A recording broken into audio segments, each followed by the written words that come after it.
Welcome to Hey That's Me, a commentary podcast. I'm Patrick Hotner. I am Brian Lynch. Patrick, can you explain to me what this podcast is about? Oh, yeah. That's pretty easy, Brian. Okay. It's a podcast where we do audio commentaries on movies and TV shows with people who worked on them who never got a chance to do an audio commentary for them. That feels pretty easy, right? Yeah. Okay. I'll take 6. Oh, well, what about, let's see, what number are we on right now? I don't know. What number are we on? That's a great question. You asked it. This one is 77, Brian. Oh, nice. What are we going to do for our 100th episode? I actually don't have it scheduled, but it's Christmas Eve, Brian. Oh, wow. That's exciting. Let's do the new Ebenezer. Johnny Depp. Sure. Yeah, we can work on Before he was Scrooge, he was Ebenezer.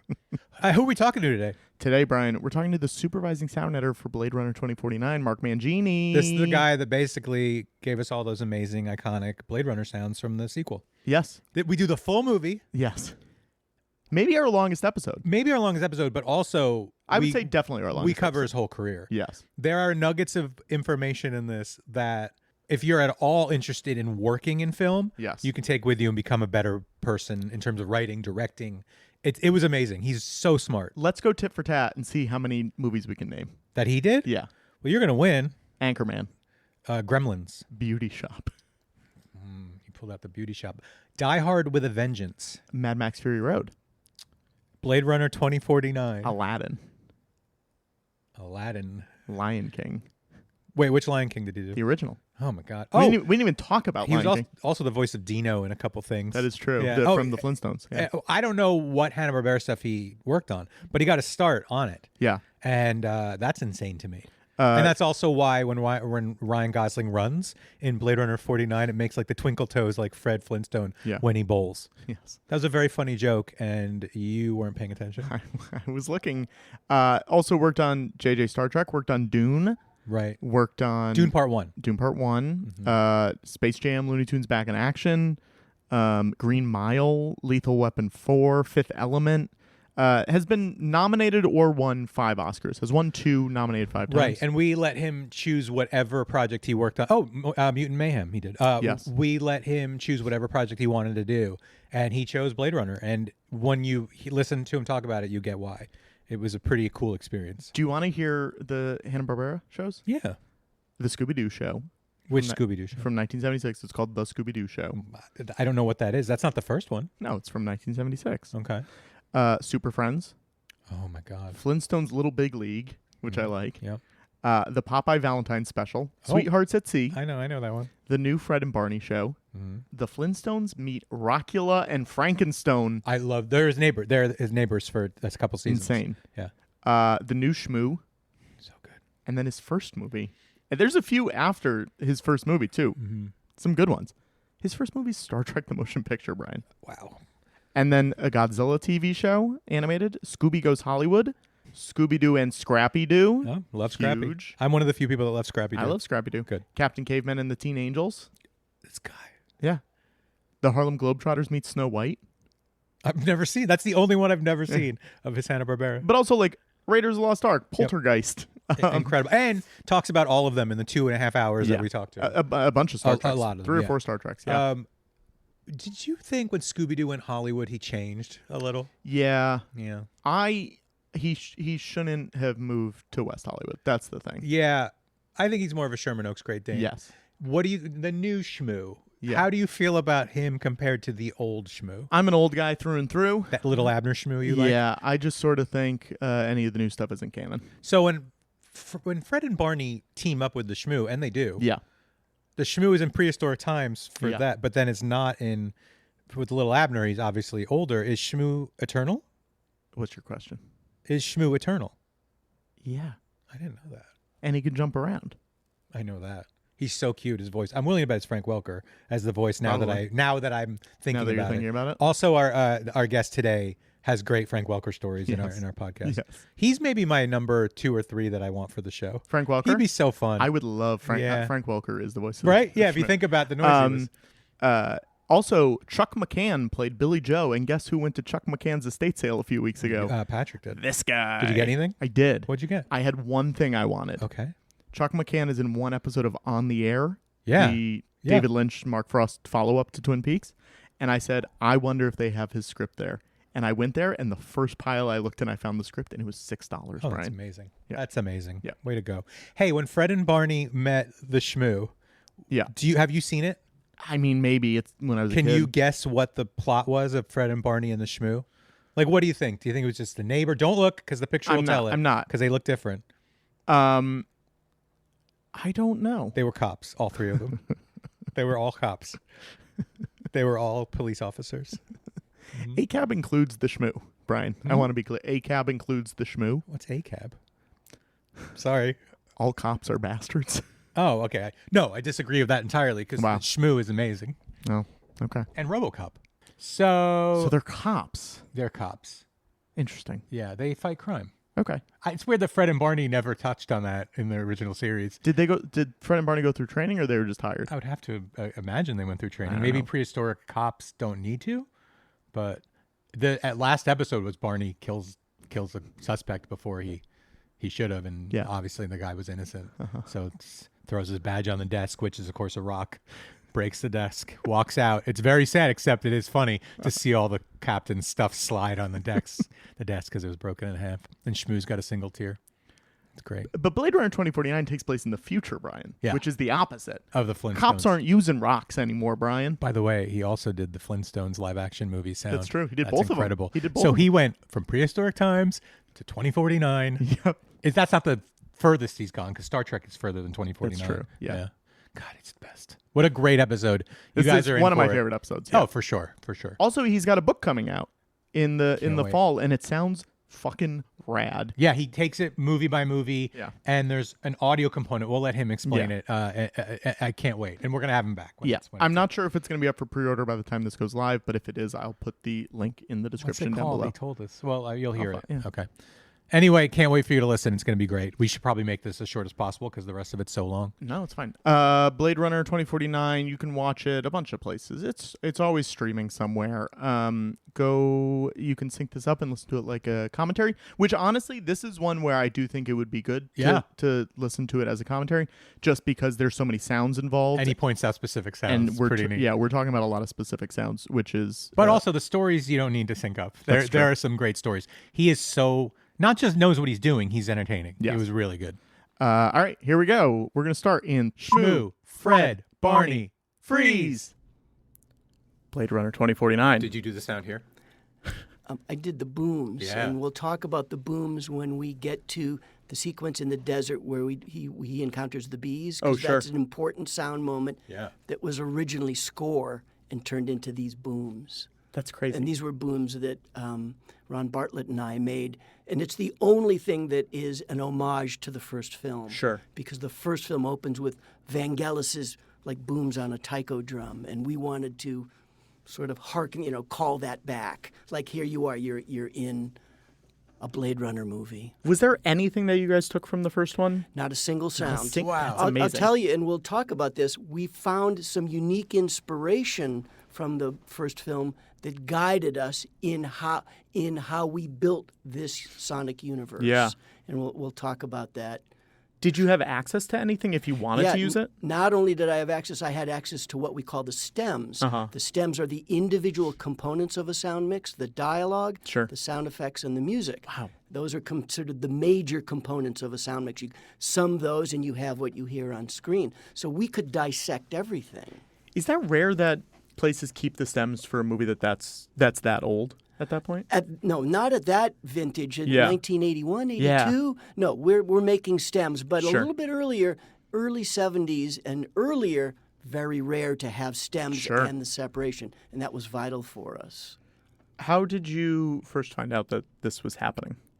I got a call from my manager saying the folks from Blade Runner are interested in you interviewing, and they're in Budapest. Do you want to go over and interview Denis Villeneuve? Oh, wow. And I was terrified. I happened to be in London at the time doing a museum installation at the British Museum. Oh, cool. And I thought, oh, my God, Blade Runner is arguably my favorite film of all time. And I thought, how does one live up to that? Sure. Almost impossible.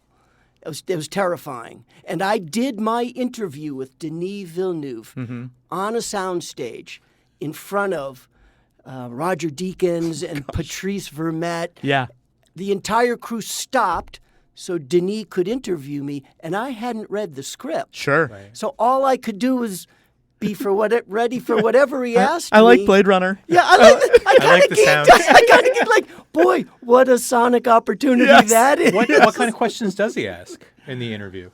I blanked. I literally went to another universe and became another human being, and I have no idea what he asked, and I have no idea what I said. Yeah. What I do know is after about no more than 5 minutes, the film editor, Joe Walker, came in, introduced himself, and said, because some secret hand signal must have been given, said, "Would you like to follow me to the edit room?"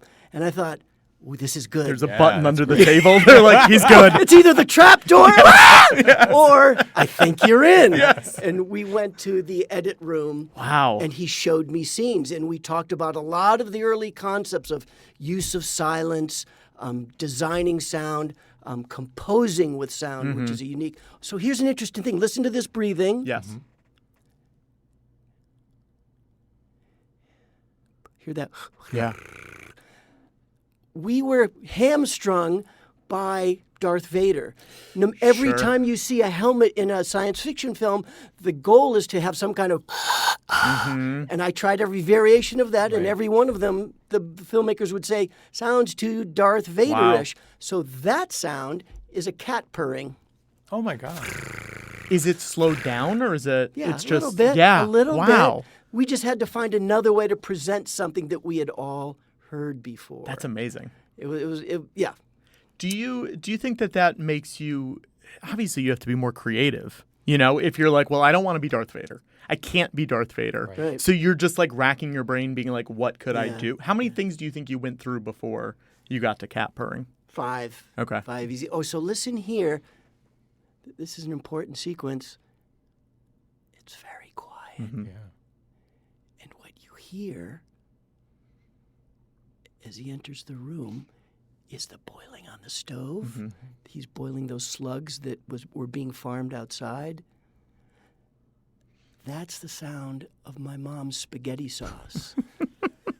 Really? Yeah, Oh that my I God. had recorded for Aladdin for the sequence where he's inside the Cave of Wonders and he has to escape the lava. Yeah. And I had to design lava. So I recorded the sound of my mom's red spaghetti sauce blurping on the stove, Wow. slowed it down, and that's what's on that stove. Wow. Is your life constantly just taping, Ask my recording wife. Yeah. Yeah. Okay, so here's another really important moment. The brief from Denis was make Sapper Morton sound huge, make him sound big and heavy. So we have to do something, of course, with his footsteps. So listen for a moment as Sapper enters the hut. We'll just be quiet for a minute. No, this is good.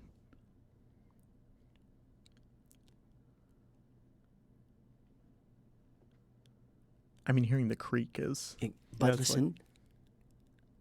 So we don't have it very good in the earphones, but what you also... Of course, we gave the Foley artist, the person who recorded the sounds of those footsteps, big, like work boots. Step 1. Step 2, add floorboard creaks. He's so heavy, he bends the wood. But in a beautiful grace note, our Foley artist, Andy Malcolm, added the sound of china plates rattling in the cabinet. So if you go back and listen to that, you'll hear that. Oh, wow. That's great. Just the sounds of plates. And that's like such a non-obvious thing that I think non-verbally communicates to the audience. For sure. He's so heavy, he's not just making the floorboards creak, the whole place is rattling. Yeah. How much of the sound in this is Foley versus you putting in sounds that you've had versus you putting in new sounds that you're making? Oh boy, we need another DVD for this. I created 3,005 bespoke sounds for this film. It's the highest margin I've ever had. Sure. I can't create or record everything, so I have to rely on library. But for things specifically like footstep sounds and the manipulation of props, like when an actor picks something up, Foley has to do all of that, if for no other reason than when you remove the English dialogue for an international version. In Italy, we can't hear them speaking English. I have to have every single sound. So when you remove the recording from the set, so goes all the movement, the props, the footstep sounds. All of that has to be replaced down to the finest detail. So you're sending them, once you're done, you're sending them the version with the dialogue and then a version without any dialogue, but just the Foley. Yeah, they need the dialogue to know what we have. Of course, yeah. And then how to use what we've given them. But I send a track that is eerie in that you can listen to it and watch it and feel like, this is an amazing movie. It just doesn't have people talking. Yeah. But it's very, very complete. That's and cool. It's really my favorite version. Sure. Yeah. Totally. It's just sound. I heard you talking about the Foley that you did for Green Mile, where it was like in the room. Exactly. I mean, I can let you explain it. You'll explain it better than I can. But is that something that you took and used in other projects since then? Or it's always been a goal of mine to reproduce reality in the most effective way possible, because 99% of all Foley is done in an antiseptic recording studio, much like you'd bring a band into. Yeah. It's dead quiet, has no acoustic character of a small hut or a bivouac like this, or a grand hall like who's our protagonist? Our antagonist. Yes, his name. When we get to Wallace Corporation, he's in this giant stone room. Neander Wallace. Yeah, Neander Wallace. Yes. Thank you very much. So I like to reproduce those sounds in environments that reproduce those exact same acoustics. Right. We can do that same work with electronic reverbs and delays, but it's not the same as the real thing. So I'm always shooting for, a big fancy word, verisimilitude. Something as close to reality as possible. So is this mostly Foley? Like him punching him and breaking the walls and everything? Yeah, mostly Foley, but I might add that Sapper choking, that yeah. He never did that. The actor never did that. Oh. So our re-recording mixer, Ron Bartlett, did that on the day. Wow. 2 years after the shoot, Ron took a microphone and recorded that, and we cut that in the last minute in the final mix. That's amazing. And Ron just did. I mean, it does sound like him weirdly, that's like really it. Yeah. good. Wow. Ron's a gifted mimic. So coming up is the blaster, and we'll want to talk about this because I didn't want to imitate the blaster, Kay's weapon, from the original. Sure. I didn't think it sounded very good, and I struggled to reproduce or create something for Denis that he actually liked. So there's what we end up with. The original sounded like kind of a bad gunshot, and it was distorted, and so Denis didn't really give me a brief on what he wanted it to sound like. He's very generous that way, in that he allows us, as the craftspeople he surrounds himself with, to do what our first instincts are. So I went science fiction, and I kind of did the Star Wars-y pew-pew laser thing, and after a couple rounds of that realized he just wants to keep it organic and in the real world with a concussion, but something that gave it an otherness. And the otherness was this. The fundamental sound of that blaster is a Barrett 50 cal sniper rifle with a huge round that can pierce a tank. Yeah. And it's only doubled with a Roland 808 kick drum. Thump, thump. Wow. So that adds the deep sort of what you would have heard in the subwoofer, the deep poof, poof that hits your chest. And he just loved that. It's simple and acoustic and organic, but different. Yeah. Now, do you go to like a shooting range to do that? Or, okay. I didn't know if you just had a closet. Not if you were just like, I do have a closet, and we'll talk about that for the little stuff, but you can't shoot even a Barrett. A Barrett round will go through the walls of a shooting range. So we take a munitions expert out to the desert in approved locations, put up 50 microphones, record it, bring it back to the studio and manipulate. Wow. 50 microphones. So that might be hyperbole.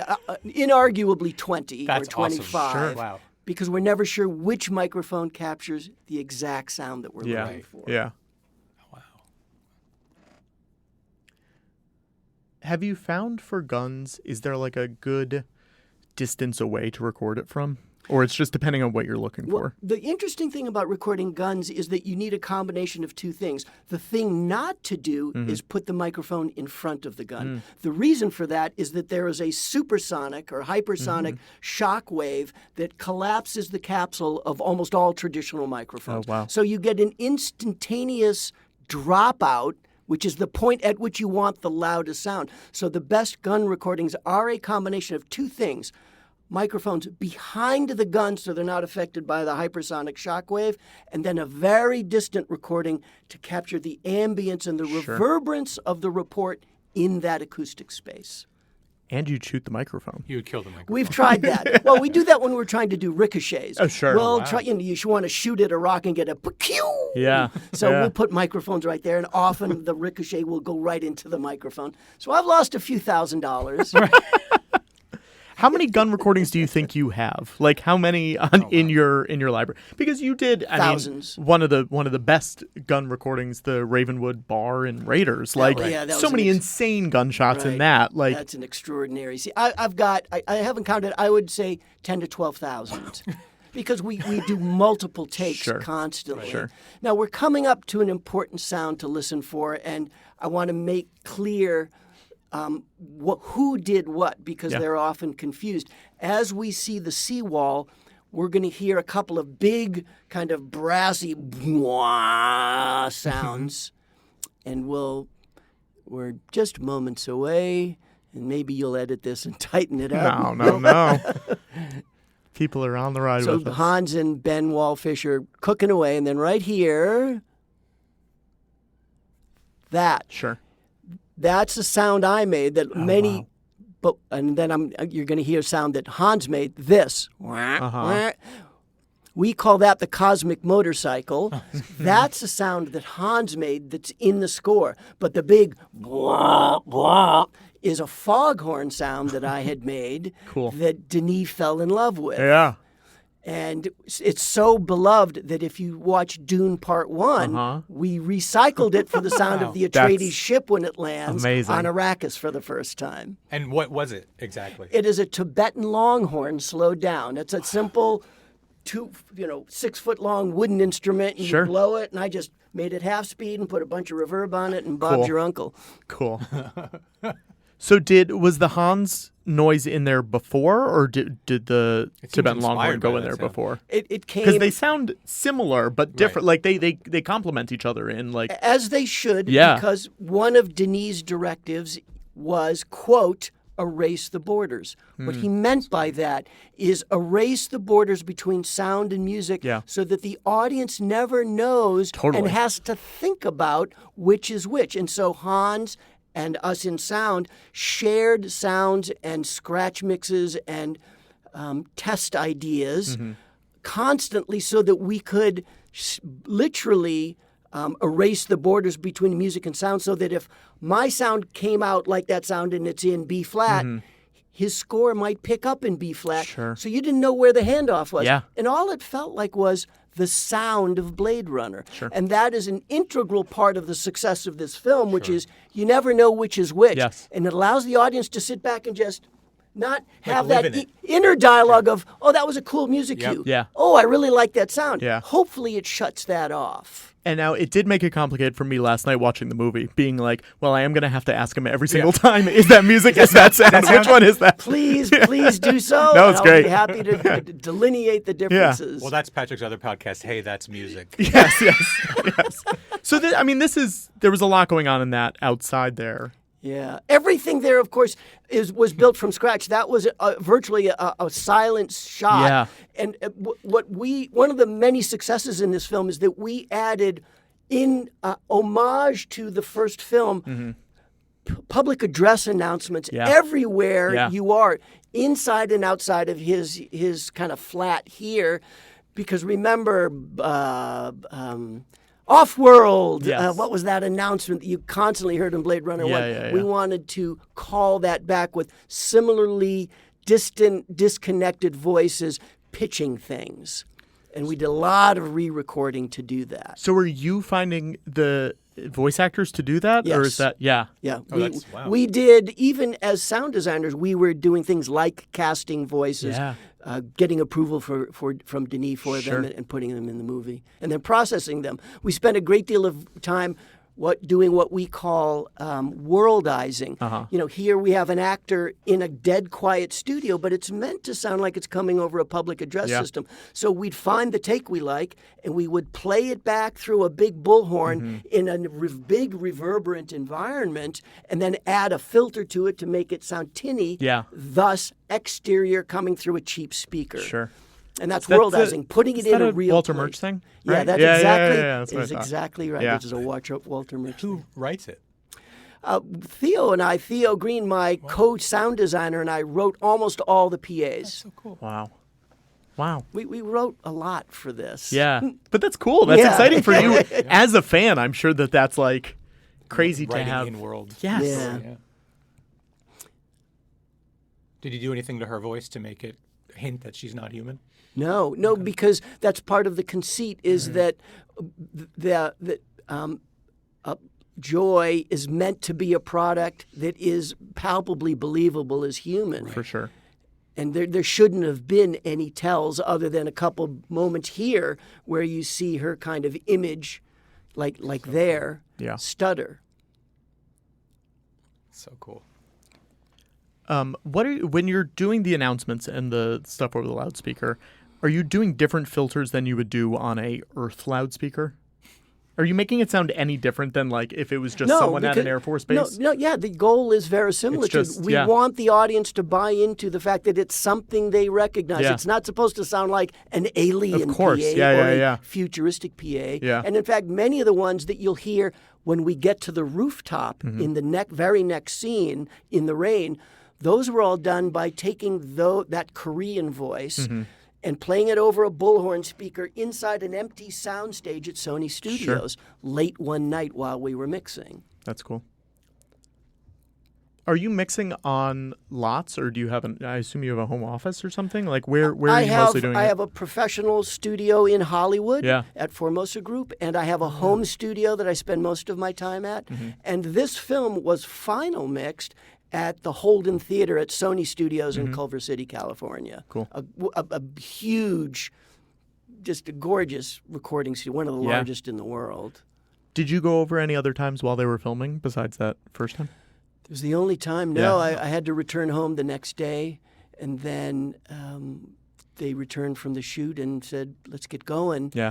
And one of the joys of working with this sound here, when he presses the button, it's hard to hear here. There's a cute little electronic noise, and you'd think that should be a very futuristic sound. So, of course, we spent an inordinate amount of time with synthesizers and twiddling knobs to make a futuristic sound. And Denis hated anything that was electronic or futuristic. So the secret would be, again, my partner Theo Green, his wife, into a microphone just went, "Hoom." Oh, my God. Oh, wow. And that's what we put for some of the telemetry-like sounds. That's so cool. Because it just sounded organic, but different. Sure. Yeah. So when you came home from that first interview, or you went back to London after that first interview, did you go home knowing you were doing it, or go back knowing you were doing it? I wasn't sure. The interview with Joe Walker went extraordinarily well, and I felt confident, but it wasn't till I was back in London that the head of post-production, the person in charge of sound, called my superiors and said, "Yeah, we want Mark. Let's put a deal together." And can you start working before at that moment? Can you start writing things down? What's your first? Whatever Denis prescribed, we would start on. And when we get to it, one of the first things is the empty casino ballroom, which has a really big story behind it. That was one of the first things that we created. Oh, wow. Created, too, a version that is not in the movie, and that's really essential to part of the story behind that scene in this movie and how we worked. Yeah. But Denis believed, unlike many filmmakers, that sound is an integral part of the architecture of a film. We start designing as he's shooting. Normally, sound is in what's called post-production, meaning after production, after the shoot. And we occupy a reactive role. We look at images and react to them versus designing sound and sometimes being the inspiration for the images themselves. And again, this showroom scene will be a perfect example of that. So we begin work, and sometimes Joe will send us an entire scene and we'll flesh it out. And if it is successful with sound alone, Denis has the confidence that doesn't need music there. Whereas if we had not been engaged that early to protect themselves, most directors would say to the composer, give me a cue for this moment because I think we need it. But if you don't need it, think of how much more efficient that makes the composer. Yeah. Now they are relieved to only do the important stuff. I mean, it really is amazing how much of this movie is quote unquote silent. Like there are noises in the background, but like there's no music, there's no like major things. It's just like living in this moment, hearing the crunches of the footsteps or whatever, and it shows a trust in you and your team that I feel like a lot of directors would not. It was have. one of the first. It was one of the concepts that Joe Walker and I talked about in that walk back to the edit room in Budapest. Yeah, the idea of silence. He simply proposed the idea of silence and what my approach to silence might be. And I said to him something I'd learned from Joe Dante, a director who I'd worked with on 10 films. And Joe, who had a training in the visual art, said something interesting to me one day. He said, in art school, we learn that to make white whiter, you have to add a speck of blue as contrast. And that triggered my imagination. And I said to Joe, and I had learned this from Joe, that the way to achieve the best silence, because the way not to achieve silence is to take all the sound out, because then the audience thinks there's something wrong with the projector or the film broke or something. Right. So you have to have some kind of very bit of quietness trickling along, but you have to interrupt it occasionally, which subconsciously signals to the brain, oh, it's been quiet for a while. So you just can't keep it quiet forever. You have to interrupt it. And we'll see a version of that when Kay enters the empty casino for the first time. Not the showroom, but the casino itself. So this is interesting. This machine, and I've forgotten, this kind of X-ray-like device has all these really lovely servo sounds. That's the actual sound of that prop. Whoever designed, we didn't have to doll it up much with sound effects. So what you hear as it's scanning these items is the sound that came from set. How often does that happen? Almost never. Yeah, right? It feels like that's so rare. So here, especially, all these sounds. Cool. He's so good. Always. That's amazing.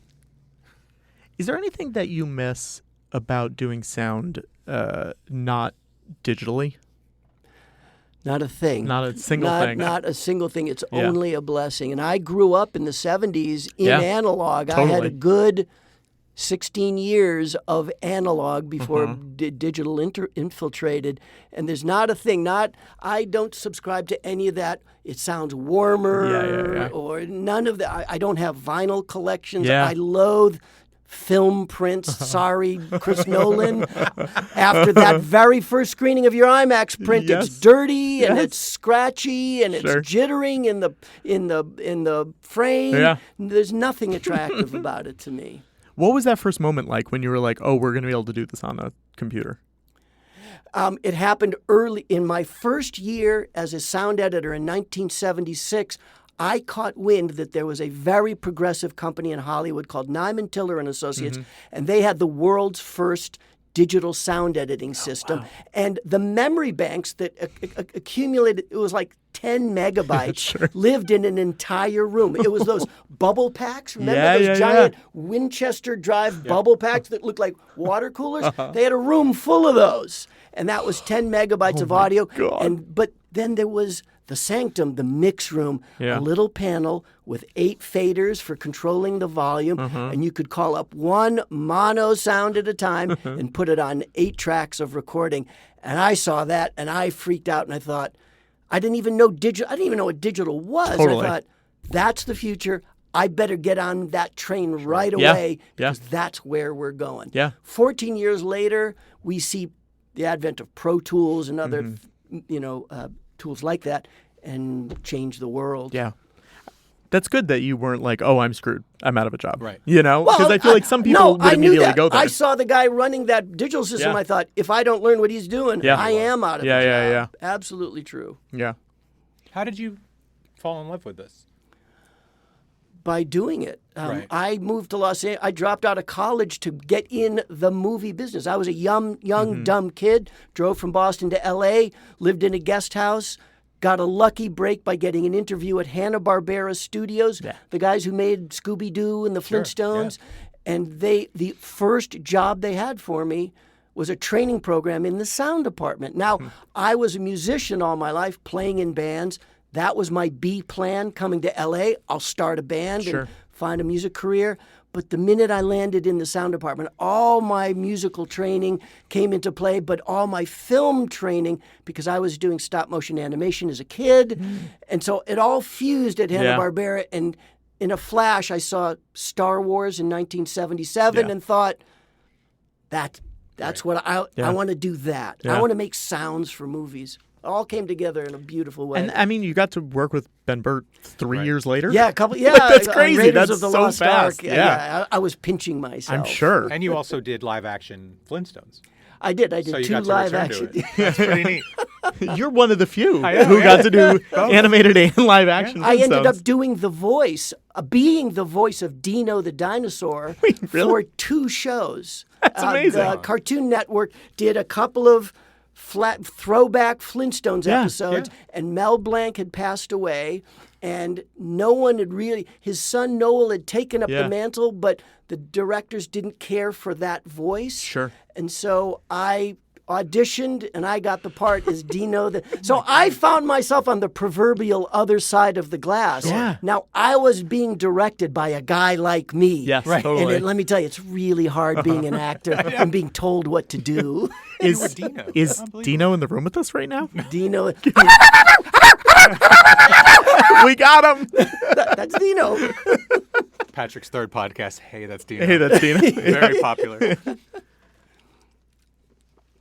So in a scene like that right there, where you heard the speeder go by, but there's also the spinner. The spinner. Yes, you're. Come on. I'm sorry. I'm sorry. No. You're right. You're right. We Are there other noises in the background? Like, what else is in the background in a scene like that? Well, in this case, yes, there are all sorts of futuristic ambiences that I had designed for this moment, but the score is so compelling here, it's so foreboding that they really took a subservient position, and it was best to kind of pull them out and not let them get in the way of some really beautiful stuff that Ben Wallfish and Hans Zimmer are doing here. Are you disappointed by that in the moment where you're like, I worked hard on that, I wish that was there? Or is it something where you're like, it's serving the movie to make it quieter and it works fine without it? There's always a small amount of disappointment, but after 50 years, I have really thick skin. Sure. And in the hands of a filmmaker like Denis, we are working out most of those moments way ahead of time. And that one specifically,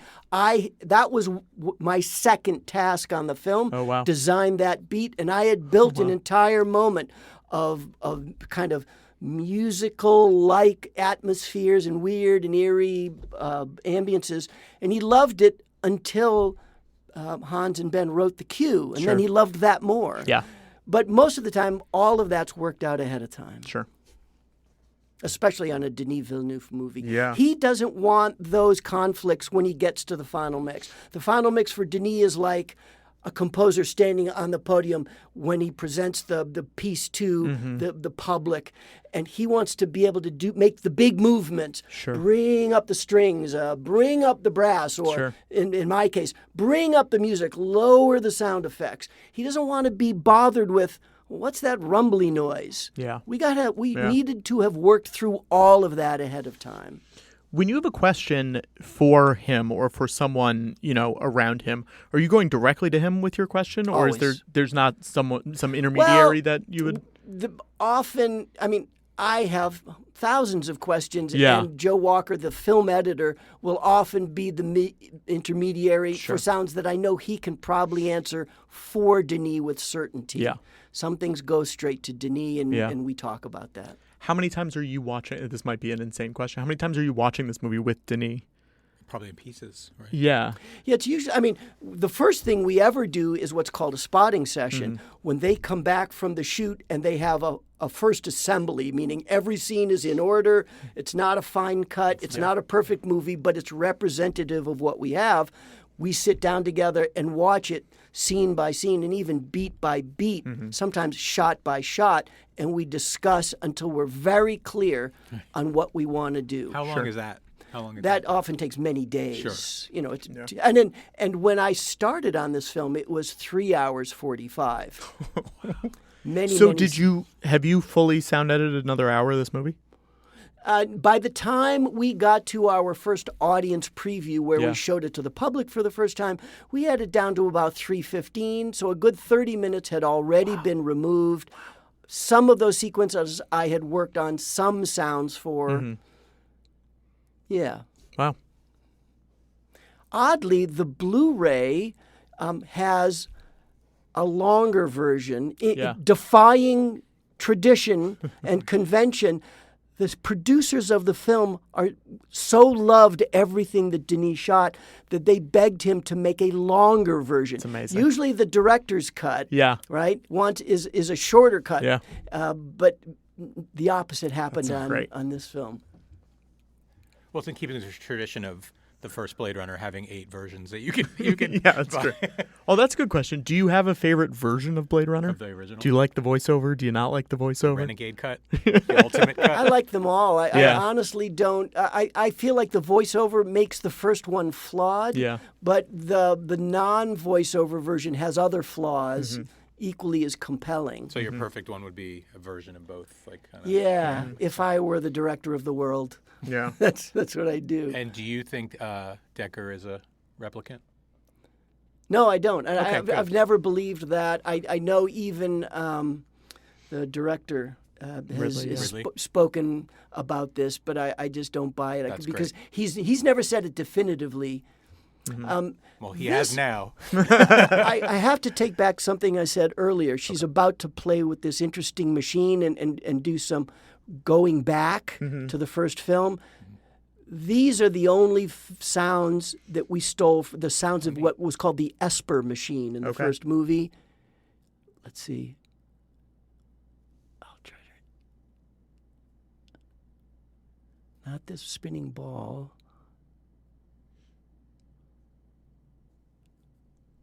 Yeah, all of this, we used sounds from the original Esper machine when Deckard is being interviewed by Leon. Yes, yeah. What is that spinning ball noise? It's okay if you don't know. It's a top, you know, one of those old kids push toys. Yeah. Like that. Do you just have a room of stuff? I do. I wish I had a picture of my studios because I collect, more than anything, I collect a lot of exotic and obscure musical instruments because the tonality and the resonance of a musical instrument makes a sound acoustic sounding and more believable in a universe we recognize. So I'll often start the sound, a sound we've never heard before. I'll try to go to a musical instrument. Yeah. But like a Foley studio, I have hundreds and hundreds of props to make funny noises. And I am constantly asking my wife and son at home, please shut up, I'm recording. In my closet, by the way. Oh, really? Which is my recording booth at home. Yeah.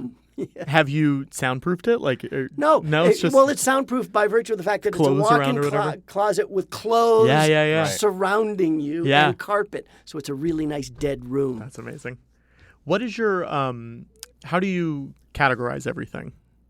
Like, do you have all these instruments in different boxes? Like brass instruments, wind instrument? No, nothing. It's just I know where it is. They're randomly. What about everywhere. your digital sounds? Digital sounds are, of course, organized in a database. Yeah, it's not just one folder. No, but sounds. Yeah. I have 720,000, so they need to be categorized with a very, very specific system that allows me to get to something very quickly. And much like a music library, they're categorized by genre and type so that I can quickly find animal, dog, German Shepherd. Sure. So I can quickly get to something. Yeah. without just saying sound Yeah. or just dog bark. Yeah. If I did dog bark, I'd have 25,000 sounds. Sure. And I don't have time to listen to all of them. Yeah. Do you have anything you haven't used that you have tried to use and you're just like, I've never been able to find a spot for A didgeridoo. A didgeridoo, yeah, or whatever. I have didgeridoos Yeah, all sure. over movies. Yeah, That's a fun prop to go to.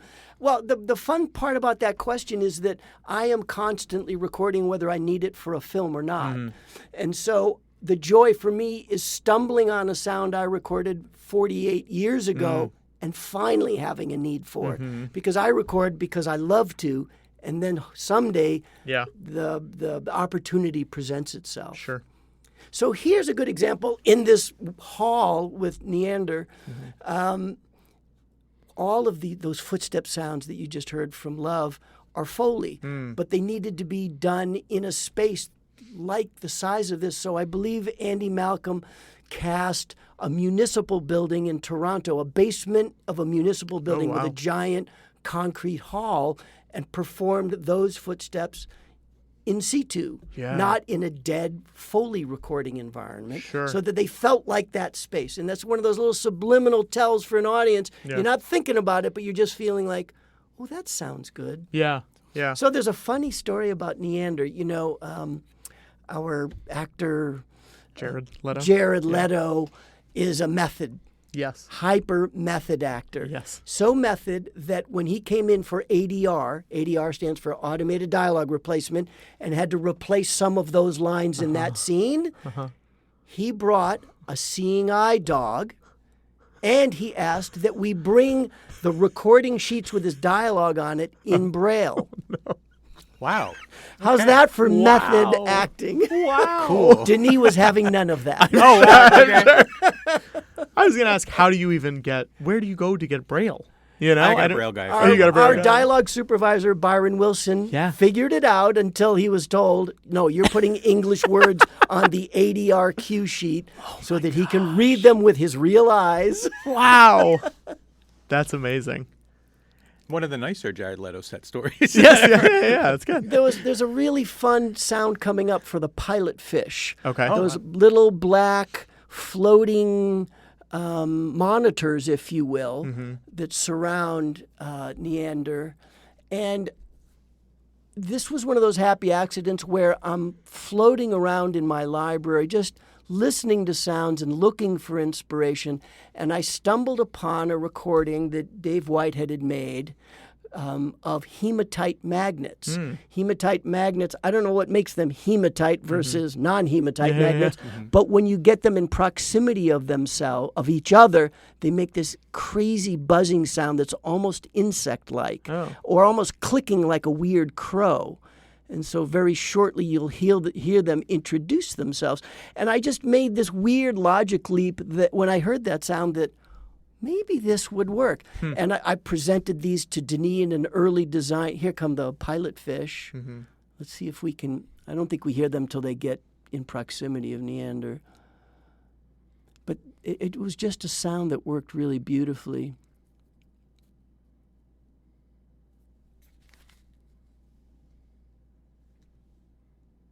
Now you can hear them. Oh, yeah. It's almost like a purring. Yeah. A little bit.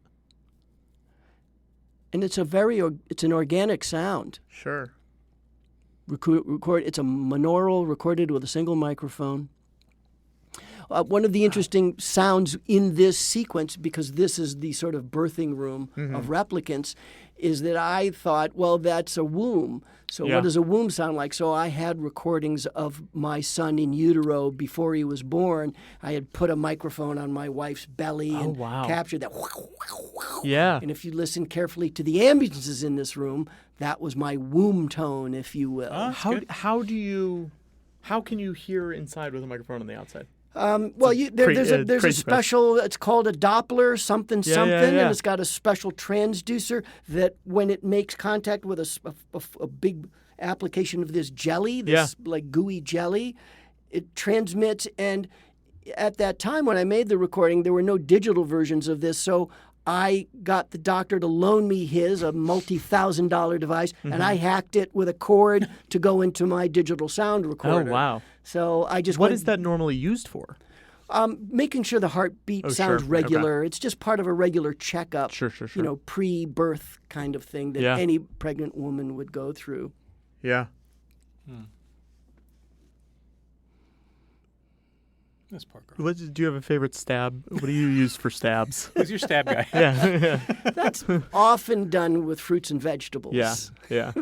Although for a film many, many years ago, 48 Hours, a buddy comedy with Nick Nolte and Eddie Murphy, Walter Hill wanted really believable hit sounds because there's a lot of fighting, and we didn't want the cheated sounds, so we bought a pig that was going to slaughter, and we brought it into a recording studio and did punches on its carcass. Oh, wow. And then we did stabs with knives. And this is a bit gory, and we're probably going to get... You might have to cut this out for the SPCA part of your... Sure. It was 1981. Yeah, right. So we have authentic recordings of something that very much resembles the musculature and the skeleton and the skin thickness of a human being. Oh, wow. So, you know, we lean towards verisimilitude whenever possible. Fascinating.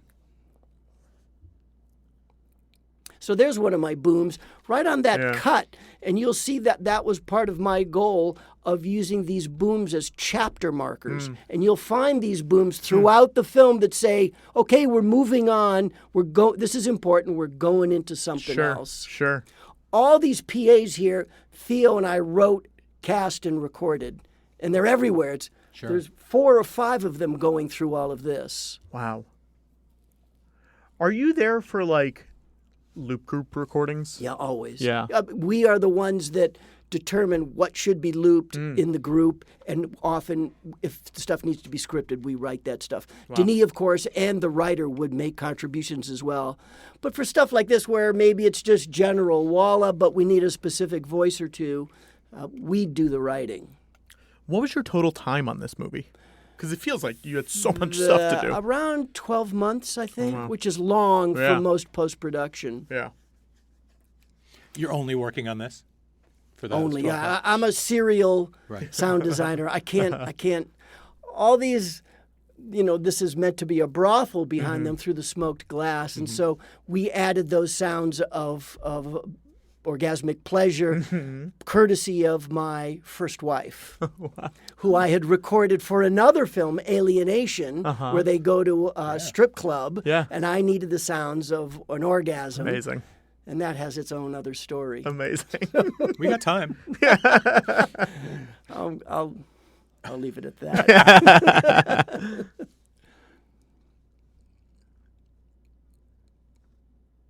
How has Denis changed over the movies, or is he still the same? Like, is working on Dune 2 the same as working on this with him?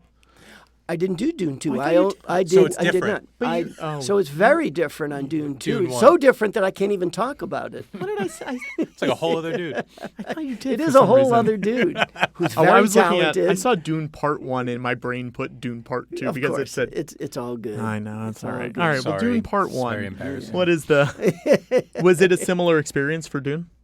Yeah.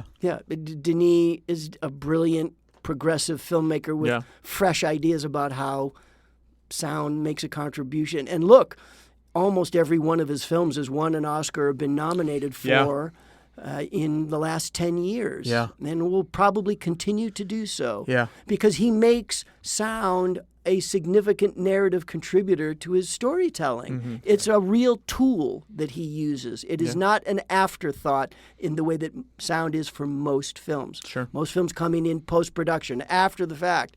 Denis believes that we can inform the filming process and the editing process and the scoring process and the visual effects process as he's building his film, and not waiting till it's too late. Sure. Because some sounds, like in Dune, for example, in Dune Part 1, it took us 13 months to develop the sound of the voice. If we had waited till post, we would never have cracked the code on it. Yeah. So you have to start the design on these things early. Sure.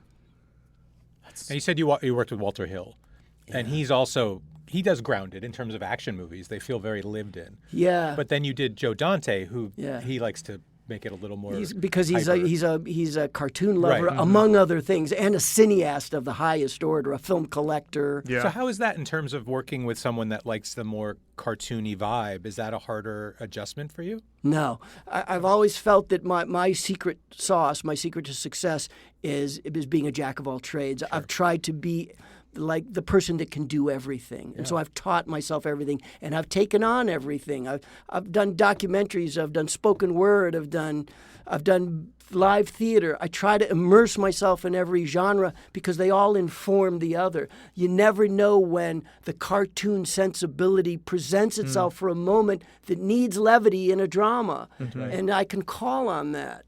That's cool. And you have to have a good sense of humor, because you could ruin a joke or make a joke better. Or make a joke. Yeah, exactly. I mean, I have literally elicited a laugh with a sound that was not ever scripted or thought of. Yeah. That's cool. And that's the hard. Try telling a joke with sound. Sure. Good luck. And I don't mean doing it with funny sounds. Sure. Yeah, absolutely not. Yeah. The secret to comedies is not funny sounds. It's sounds that make them funny. That's great. Important distinction there. And knowing when to do it Yeah, exactly. exactly. Your timing must be It crazy. is really crazy that the same guy who worked on Dune worked on Anchorman. Yeah. You know, like that's insane.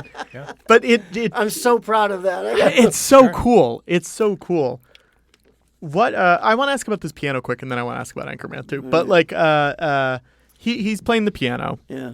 Are you re-recording that piano noise? Especially because we wanted to make it sound even older and deader than it had. We wanted to sound like it had not been played in the intervening 49 years since the apocalypse or something like that. So that, yes, we prepared a piano to sound funky. How do you do that?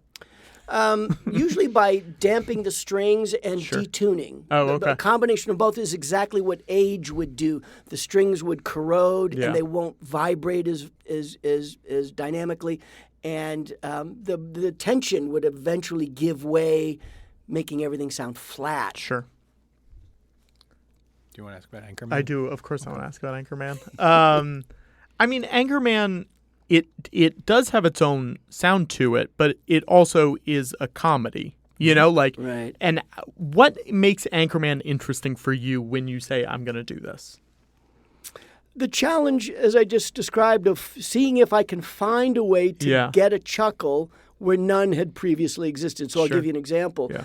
One of my favorite scenes in the film is when, I'm sorry, I didn't Will think Ferrell, of, Paul Rudd, Veronica Cartwright. Are you going to have to cut this part out as I remember? It's okay. If you describe them, I'll tell you who it is. Sex Panther. Paul Rudd? Paul Rudd is showing the cologne. Yes. And he opens the secret cabinet. Yeah. And so I put in a panther growl. Yes. Never, and I had this little giggle that, you know, whoever their version of Bijan was put an expensive chip into that little box, and you get the premium growl. Sure. We got giggles out of that. Yeah. Will got a giggle out of that. Adam McKay got a giggle out of that. And I thought that's a win when a silly sound that was not ordained can succeed in that way. How was Adam McKay to work with? Oh, what a joy. Yeah. What a joy. I got to work with him briefly, and he's very, he will fight for what he believes in and defend it. And I love that. I love it so much. He's a mensch, too. And he's a genuinely funny guy, having been a head writer for SNL for so many years as well. He said something prophetic to me about farts. Okay. There's a scene in Anchorman. Ron's in the newsroom and he bends over to pick like a paper up off the desk, and Veron is in his proximity, and I put in a fart sound. Not that intending that it would stay in the film, but it got a huge laugh in the mix. And Adam said, "Take it out." And I said, "Adam, what are you talking about? That fart just got like the biggest laugh of the day." And he said, and I quote, "Mark, a fart is a solemn comedy weapon." Wow. ... Not to be taken lightly or deployed lightly. So Sure. we took it out. Wow. That's pretty cool. I mean, that's a great memoir title for you if you, Right? if you ever I've need written my one. memoir. By Yeah. the way, Oh, it yeah? comes out in September. Really? I am not getting out. I'm going to stay right here. And it's called Did You Hear That? Great. Adventures in the Sound Trade. Oh, that's a so take exciting. on the William Goldman book, Yeah, Adventures yeah. in the Screenwriting Trade. Yeah, of course. And it's a look back on 50 can't of my wait. favorite movies, including this, anecdotes, stories, reminiscences, That's and amazing. 320 sound cues that you can listen to that are meant as support elements of the story as you're reading it. Oh, that's It's so a cool. reading book, but Yeah. even in the paperback, the hardbound, Yeah. there are audio QR codes that you'll point your Cool. device at, and Cool, it will cool, bring up cool. a player and play a sound for Oh, you that as you're reading rules. the book. So, did That- you hear that? Available on Amazon and fine stores near you. That's great because this will Is come it out. available for pre-order now? It is not Okay, available, okay. but I will let you guys hype it know. up. Yeah. That's amazing. I'll Are send you doing the audiobook too? The Everybody says I have to. Yeah. Yeah. He's got a But great voice. my publisher and I are on final draft right now, so Cool. I can't read it yet. Well, that's good because about when this will come out is Okay. close to Oh, also you can when come that's back and coming do a out. new So one. that's good. Let's just have him do all his movies. 'cause Yeah, it's yeah, really yeah. Come back for all of them. Okay, Come great. back for all of them. Not Dune 2 though. Yes, no. Sorry about that. Foley or what do we got here? This all Foley. Yeah. We did not have good production sound for all the kids running around. Sure. So that had to be done in a Foley stage. And then there's just this epic music cue that Kate takes over as Kay's telling this story. This is another one of those areas where I had designed a spooky, eerie presence to this bizarre kind of pre-industrial or post-industrial, I should say, energy factory. But on the day, Ben and Hans wrote something absolutely beautiful for this, and we just didn't need it. One more Anchorman question. Wake Up on Ron Burgundy. Did you do that as I well? did, yeah. Of Did he course. he told you, listen, we're going to do 2 versions of this movie?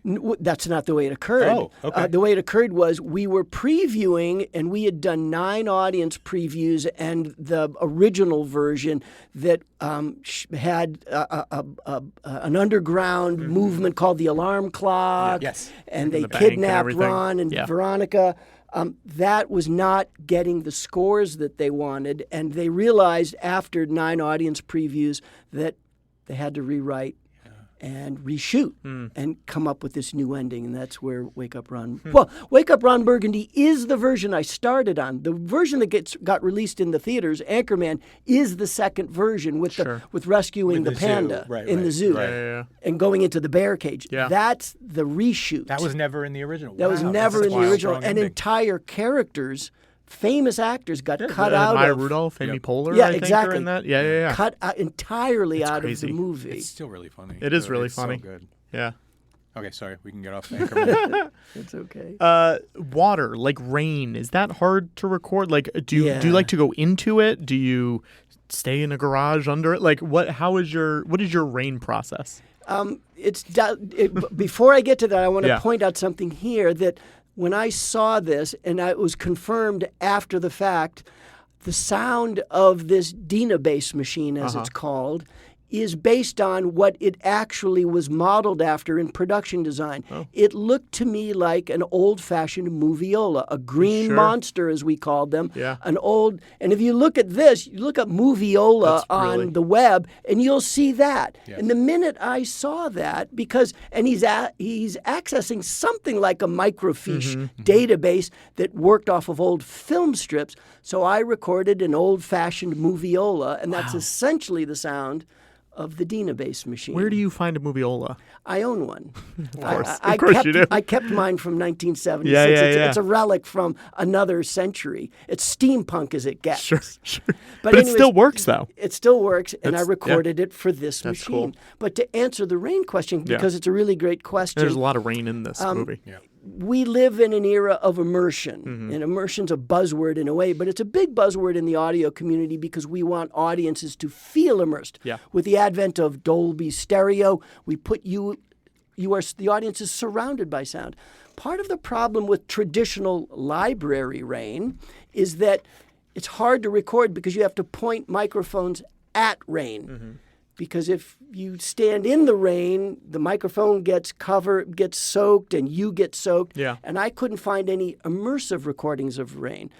I got lucky because that February of 2018, I think it's 2018, Southern California had once in 100 years epic rains, biblical rains, and I thought, this is my chance. So I built a one-of-a-kind sound baffle that protected my $15,000 microphone from the rain.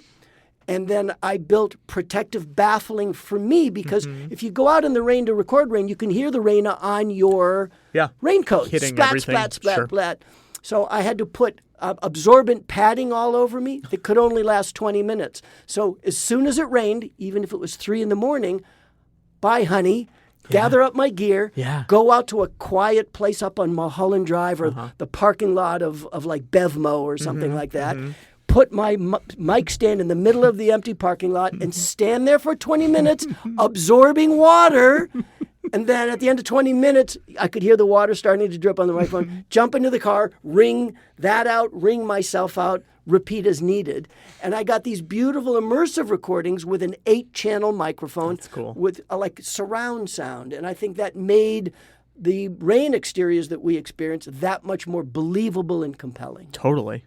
Were there other people doing it, other sound guys? If I had seen that, curses. No. Is there a community of guys that you talk to and you're like, oh, I got this amazing there is. sound? Yeah. I am on an amazing Slack channel called Field Recording, and we share secrets like that. Cool. And they know about my rain baffle, and they've heard about those silly, and they can't believe that I would actually subject myself. But I know of others like me who go to the Arctic to capture Arctic wind, and they protect their microphones from the cold and themselves from the cold, and they brave it to get the exotic recording that no one else is willing to do. Do you guys consider your own recordings proprietary, or do you share stuff with each other? Yes and yes. Yeah, okay. They are, the sounds that I record, I own. Yeah. I usually don't share those if they are what we call in the vernacular a signature of a movie. So the Dina bass machine or the spinners, we designed those for Blade Runner. Yeah.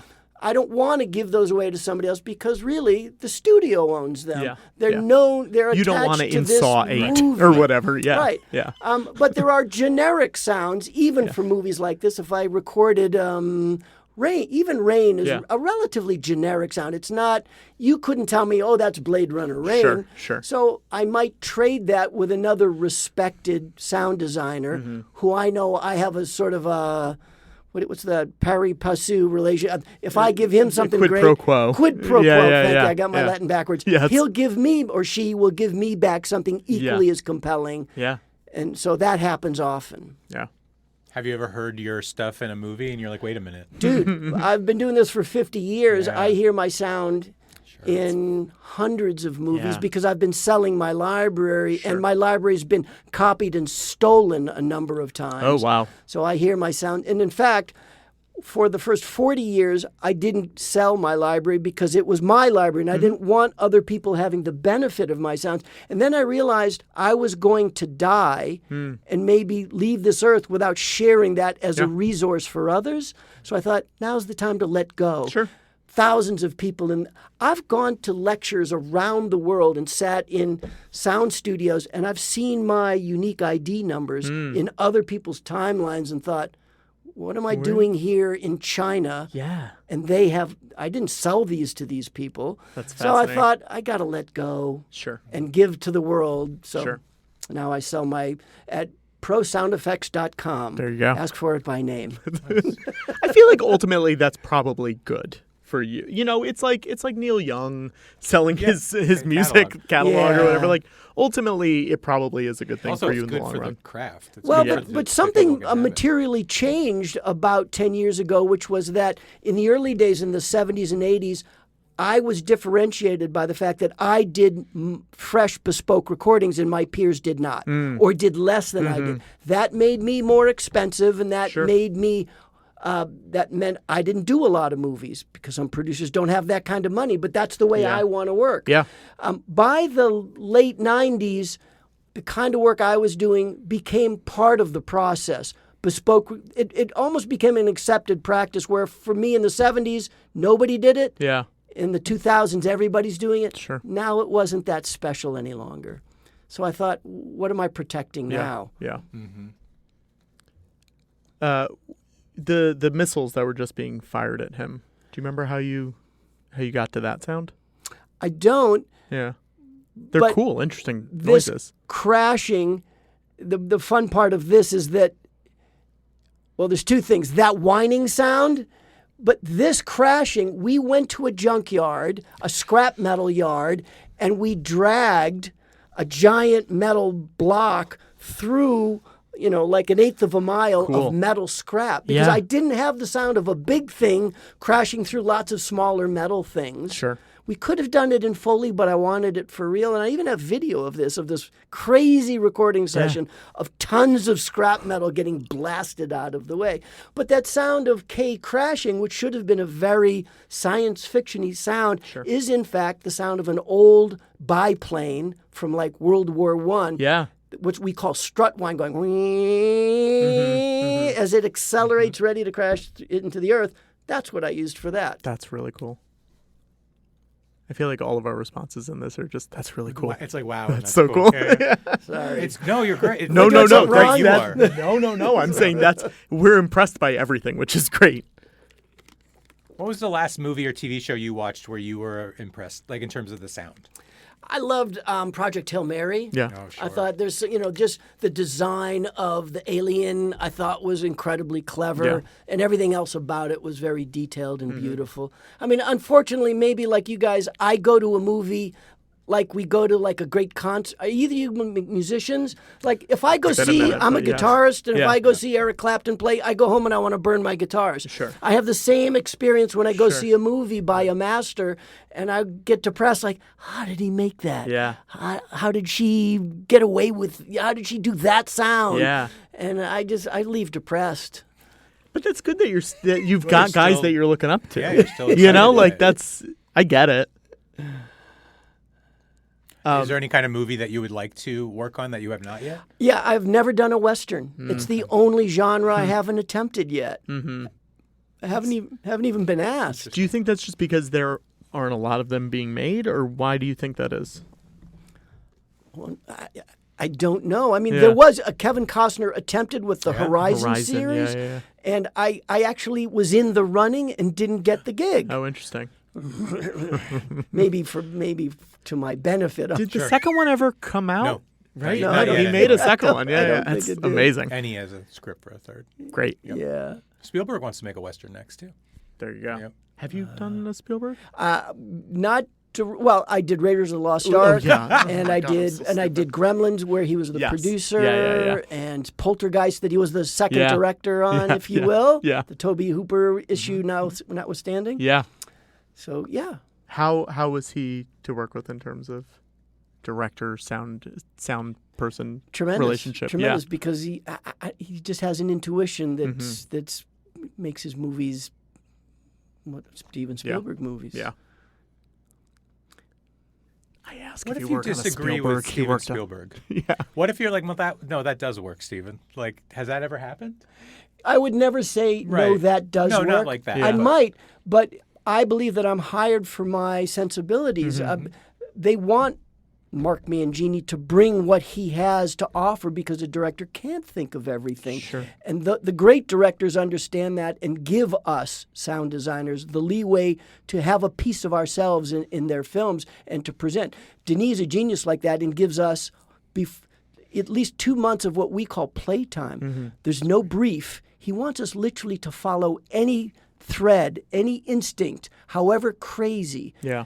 And just see where that leads. That's delightful. And he That's knows, amazing. and the joy of it is that even when you fail with Denis, it doesn't land in when you do a design review session, he'll say something very encouraging like, I see where you're going with that. I know why you went there, but this is what I'm after dramatically. And there's always a story reason, not just Denis likes something or doesn't like something. Yeah. There's always a reason why this is what the movie needs. Let's go in that direction. Great. Now he's giving you an encouragement and some channeling. And it's really healthy.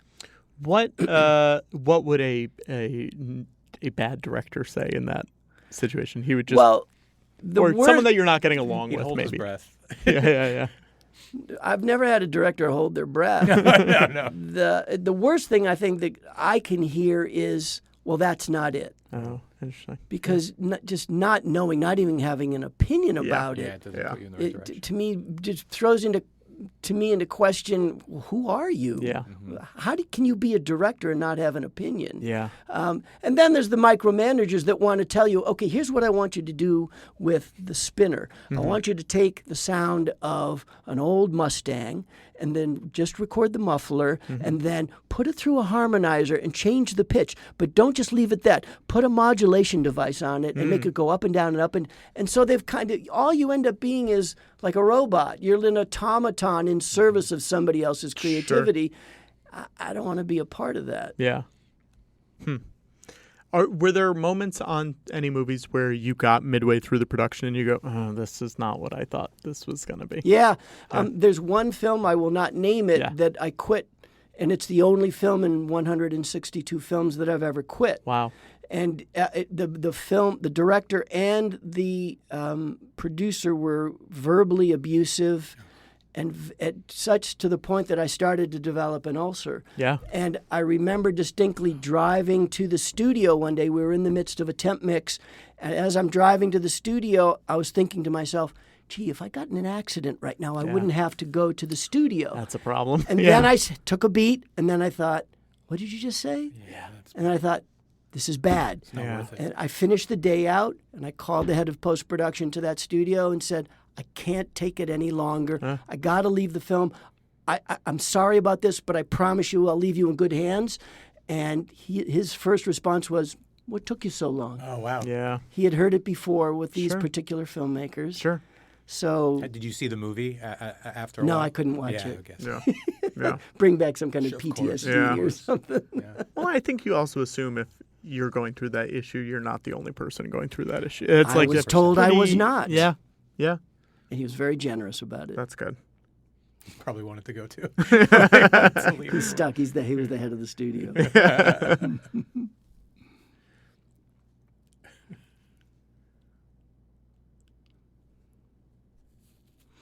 What's coming up here? It's amazing how long it takes for Harrison Ford to enter this movie. Yeah. Like and you don't realize it until he comes in. You're like, oh, also he's in it. Yeah. Did Harrison do ADR stuff on this with you guys, or? He did. I'm not the ADR supervisor, so I didn't go to any of Harrison's sessions, but he did. And we had, an interesting challenge, duplicating Rachel's voice at the end of the movie. Oh, yeah. Because Sean Young's voice had changed so dramatically. So when we get to that section, let's talk about that. I interviewed during COVID the woman who was the body double. She ended up having part of her voice stay in. Oh, really? Fact. Oh, interesting. Yeah. Lauren Peta is her name. Yeah. She was a nice job. Yeah, yeah. Gifted actor. Yeah. It's just beautiful, like visually and well, this sound is a masterwork by Roger Deakins.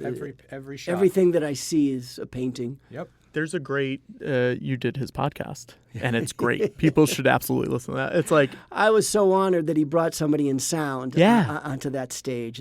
That was a real privilege. It's just really cool hearing two people at the, top of their game chatting, and it's fun. Spinal Tap 2. Yeah. I really liked Spinal Tap 2. Good. So did I. I think it's hysterical. I had a really great theater experience. Yeah, before I saw it, Patrick said it's like hanging out with old friends. That's exactly what it felt like. It was just nice and funny and sweet. I loved it. I loved it. What did you do on that? I was the re-recording mixer. I didn't do any of the sound design work, so I didn't work with the team for months. I came in to mix material that had already been created, recorded, designed, and edited for me. But I got to sit with the band and the dream. For 2 weeks. Wow. And that was a bucket list thing. That was a highlight of a career to have, because they are off camera as they are on camera. They're always riffing and improvising and joking and trying to get you somehow. Yeah. And it was just a joy. Yeah. Did you work on the concert that they shot? Do you know about this?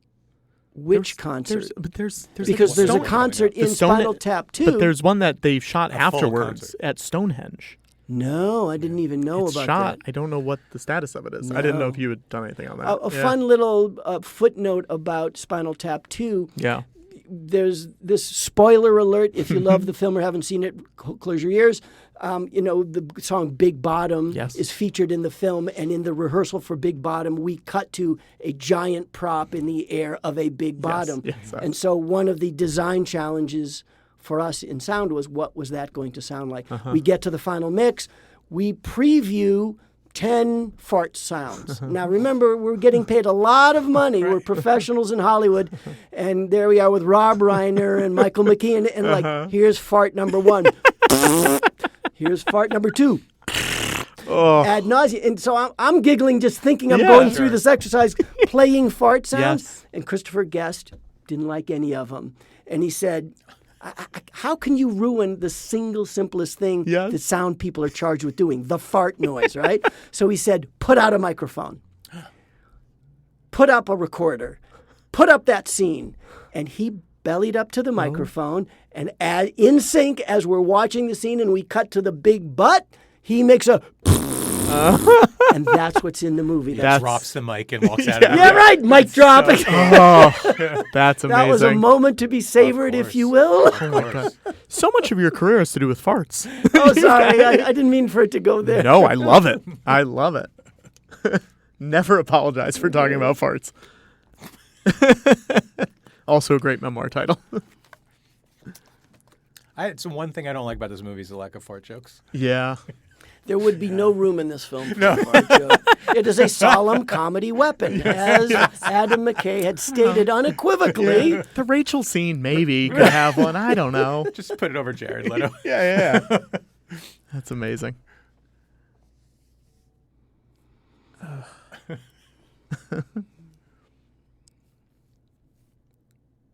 Now we're just watching the movie. I know. Sometimes we just get sucked in, which is good.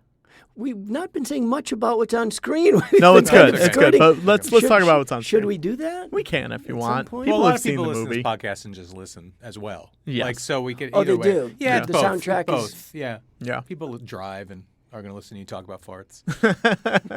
Does that happen too? Yeah. Okay. Yeah. I think we talk about farts probably every episode. I try not to. I try to steer it away, but Patrick keeps bringing it back. I released a sound effects collection called Body Sounds on Pro Sound Effects that includes a couple of cues of fart sounds. Wow. You should have it say intro by Christopher Guest and just have his fart. And then go That's a copyright. I could Yeah, you use can't, it. you I can't. wish I could have brought it, but I'm not allowed to Yeah. touch his farts, if you I will. wanna go You back could and buy it from him. I'm sure he would. Well, it's in the movie. You Yeah, could copy it that's from true. the soundtrack. Yeah. I I'm suppose. going to go watch it when I get home and just listen to the fart. So here, what is you in this scene right here? Is that all is that Hans Zimmer at this That's point. all Hans Zimmer. Yep. All score. I think. I mean, I had some I can eerie. hear- Some of those Yeah. background kind of keening noises are probably mine. Yeah. This was a scene we went over and over a number of times. Mm-hmm. Hard to remember what stayed and what went away. In terms of music, do the composers come to the mixing stage with you to watch it at all? Like, is there Sometimes. there's a back and forth between like, I wish you'd make my music louder and your thing quieter. Well, like, does that that's happen? the danger. Fortunately, Hans and especially Ben Wallfish on this film were really understood what was at stake, and we all want our work to be featured somehow. Even as the sound designer, I'm often thinking, "Ooh, I wish they played the spinner louder. Or, I wish they played such and such a sound louder." But I understand to ask that is to beg the question, why? So to do so really requires one, including the composer, to say, Why do you want it louder? It can't just because you like your stuff. That's not a compelling enough reason. It should always be driven by something to do with the story. How does it make the movie better? And if you have a compelling argument, that's the way to present those ideas. Sure.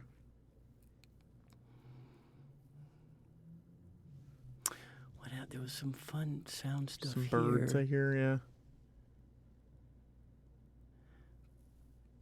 What was that guy like? He come in for ADR? You also worked on Mutant Mayhem, right? Ninja Turtles? I did. And can you tell us a little about that? That's a great, like, the visuals and the sound of that movie working together. Well, I think one is to dispel this idea that because it's arguably adolescent and, fair, it's animation, the word cartoon starts to get bandied about. Sure. And so in the early design discussions with Jeff Rowe, the director, we established very quickly that just because it's that genre for that demographic doesn't mean that we lean into the sounds that are associated with that kind of filmmaking. Farts. Yeah, exactly. And silly, cartoony, the kind of stuff you would hear on a Hanna-Barbera cartoon or a Looney Tunes cartoon. That was a goal to avoid those kinds of sounds and have the movie feel grounded in a reality, to make it feel believable. To such a degree that it could be believable. I mean, when you have a Superfly character, it doesn't exist, but we want it to feel like it could exist. So those are all organic sounds.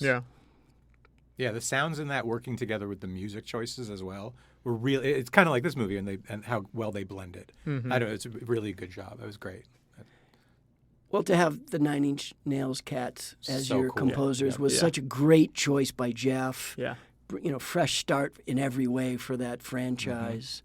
And I'm going to do the sequel to that. Oh, cool. I start in October. Oh, that's exciting. And it's even better. It's bigger and bolder and, that's cool. and cooler and funnier and more exciting. Did you do the short last year I as did. well? I did the short as well. That was great. Yeah. I hope they keep going with those. I think it's They're really such a good fun. I love that new visual style, that kind of brush stroke but 3D at the same time. Yeah. Like a little graffiti. Beautiful, looking. I love it. beautiful look. Something happened here with the happy birthday. Did we have... Are they singing happy birthday? We could hear them talking a little bit. Laughing. Little children's giggling. She's also... It sounds... Does she have a filter on her voice so it sounds like she's behind the glass? Oddly, Maybe? no. No? I mean, that is her production recording. Oh, wow. And it's not ADR. It's the sound that was captured on set. Yeah.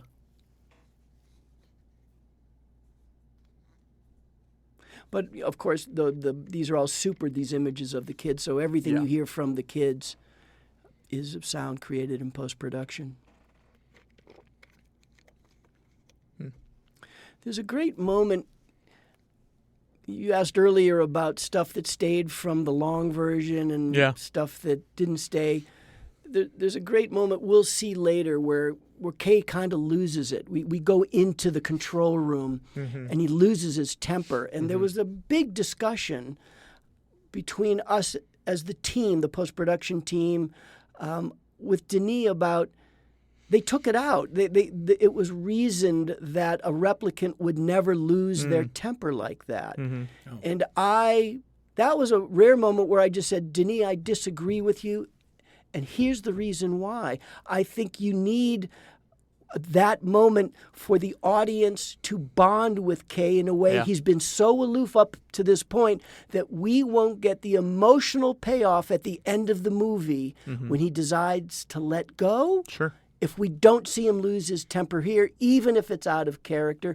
And he thought about it and he put it back in. Wow. And that's the kind of director that Denis Villeneuve is that even in terms of the drama and the edit, we all have a say in it and we're all allowed to voice our opinion. Yeah. And that makes that a beautiful relationship. That is great. I mean, that's what you need. You don't want to be surrounded by yes men. You want to be challenged a little bit. I assume, Yeah. It's coming up in a... Wait, what happens here? Now, in this sequence, you probably noticed that we're on his side of the glass. Her voice is filtered. Yeah. Yeah. And then we switch that. We go back and forth, and then his voice is filtered, and it sounds a little glassy, like you'd be up against a big window pane. What is the kind of filter that you would put on it? It's all electronic, it's like a plug-in. Yeah. Everyone's familiar with digital plug-ins. Yeah, totally. Like an equalizer and a digital reverb to make it sound like it's in a small, hollow space like that. What happens here? Oh, yeah, so he regresses. That's the idea. And then he has a flashback.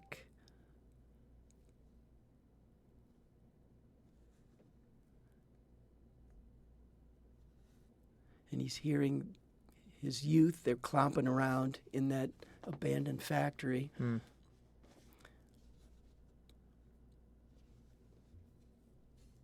When you see this scene with no sound on it, is that something Denis is telling you? Yeah, we because it's want never that. so. And in fact, Joe Walker, the film editor, will have put in placeholders for those sounds, like some goofy sounding footsteps that aren't the ones we actually used. We have to steal them so the audience immediately identifies them as, oh, those are the footsteps we actually heard. Yeah. And then place them here.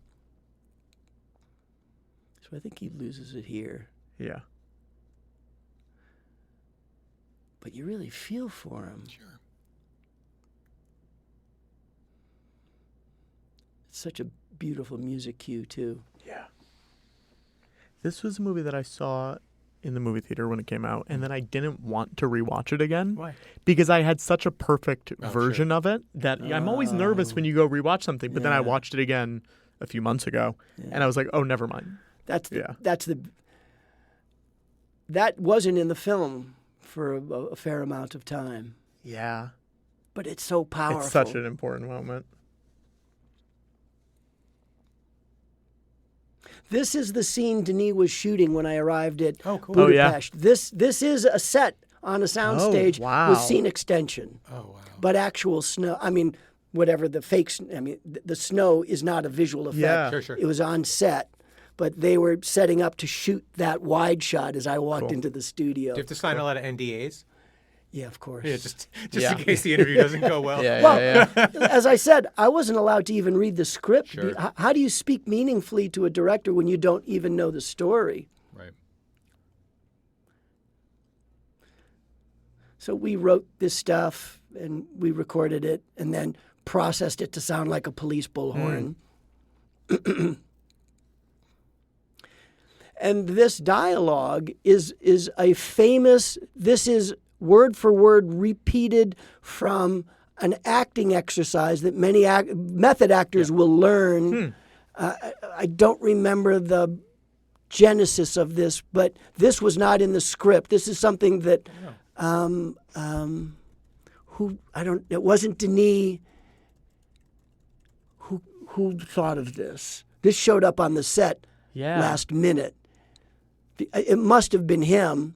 It must have been our actor who brought it because he had done this exercise before. It's like a warm-up exercise for improvisation. Sure. It's like Mark Arnold was the voice of the interviewer. Ah. Shout out Mark Arnold. When you're recording the cop voiceover or any of those voiceovers, do you have the same people that you use over and over again, or are you trying to bring in new people? We're always casting. We're always looking for fresh voices. Yeah. I don't think there's a value. I mean, unless it's a franchise, in Turtles 2, there's characters that we'll bring back in because they were in Turtles 1. Yeah. But in something like this, there might be there's a few specialty voices that that do things like creature sounds. Like if you need some like weird alien monster, there's voiceover artists that specialize in that. That they don't even speak; they just make weird, gurgly, growly, screechy things. Yeah. And they have this wide range, so I can have them do a tiny little insect creature, or I can do a giant Godzilla creature, and those I'll go back to often. Yeah. But we're pretty particular, even for things like we'll cast voices for that. We won't just send somebody in. Sure. Sure. We want it to be the right sound. Yeah. Do you get sent a lot of tapes of people? Is that like a... You gotta pick through them? Wow. Hundreds. Wow. There's so much great talent out there. Sure. It's a... You ever work with Frank Welker? Frank Welker is one of my earliest, and he's an old friend of mine. Frank and I have been buddies since the Hanna-Barbera days. And did you know, thanks to me, that Frank Welker is the voice of the monkey in Raiders of the Lost Ark? Oh my God! The reason he's the voice of the monkey in Raiders of the Lost Ark is that when I was working at Hanna-Barbera in the sound department, in between takes, as he's doing the sound of Biff or whoever he's doing for Scooby-Doo, in between takes, they're all joking around, and I heard this monkey impression that he did in an outtake. It wasn't an outtake. It was just he was goofing around. Sure. Oh, Frank, that's so funny. Okay, take 3. Yeah. Get serious. And you'd snip that out. Cut to 5 years later, I'm on Raiders of the Lost Ark recording real monkeys for the Sola's pet monkey, who eventually dies from a bad date. Bad dates. And I couldn't make live monkeys work. And all of a sudden I remembered, Frank, gotta call him. Brought him in, put the scene in front of him in an ADR studio, and away goes Frank. Wow. And he did Abu as well. Yeah, he did. Well, because I did Aladdin. So I remembered, and they were just happy. He's your monkey guy. I got the monkey guy. I got the perfect monkey guy. Here we go. Yeah. So, I bring people back. Yeah. It's really amazing when you realize you're like, I can't make a real monkey work. Like, it's just not happening. Yeah, what was the process of trying to make a monkey work? But think about it, because visually, even though it's a real monkey, Stephen had slightly anthropomorphized the monkey. He made that monkey sentient. He like does the monkey gets up and is like, hey, Nazis, she's in here. Hey, over here. Yeah. No monkey does that. So we need something that's just one step beyond just a bunch of screechy noises. Yeah. And so, if you listen, that monkey even says at one point, oh. Oh, that's right. Yeah. So we needed something special for that. Yeah. Here, this was an area where we had this sequence pretty early on mocked up as you see it now, and Denis didn't know if there was a sound to this kind of double personality, and how do the voices morph? Does the fusion of the bodies make a sound? Is it organic? Is it electronic? We tried a lot of stuff, and we found that it was better just allowing the audience to use their imaginations and stick with what they're seeing and not be confused, take the risk that they'd be confused by a sound. So would he just say to you, I don't really know what I want here, let's see what works? Or like, how would he ask for multiple versions? Of course. Yeah. He would always start with, show me some examples of what this might be. That's, again, the joy of Denis as a forward-thinking director. He'd let us think of it first, and then he'd move us in a direction. He'd say things like, too electronic, too organic, too loud, too busy, too staccato, too fluid. He'd use adjectives to guide us to the next iterations till we got to a point of either success or abandonment. And he knew enough, at least with this one, he began to realize, I don't think we need to pursue this any further. Sure. Patrick, do you want to try to add a sound to it? Is this the moment? It's fun. We figured it out. Yeah. Put out a new Blu-ray. We're adding it Let's in. not go there. All right, let's all sober up.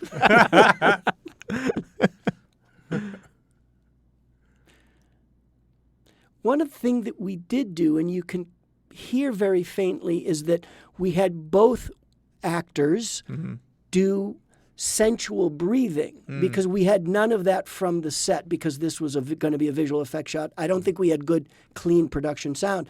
And we attempted to fuse them. So we'd have each actor do the breathing, then we line them up as if they were in sync with each other biologically, breathing at the same time. And then could we artfully blend from one to the other? And there's some of that still in this scene.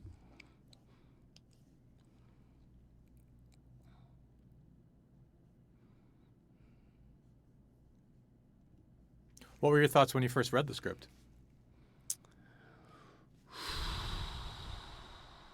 You know what? I never read the script. I didn't read the script until I started in post. Oh, wow. And then I only read it scene by scene. I didn't follow a tradition of reading a script and getting a feel for it. It was really abstract that way. What about when you saw the first version of the movie? What did you think? As a Blade Runner fan, were you happy? Oh, yeah, thrilled. Ecstatic, right? Yeah, it was just amazing because it had become something unique and yet honored the original. Mm-hmm. Here's another example of a PA that we recorded.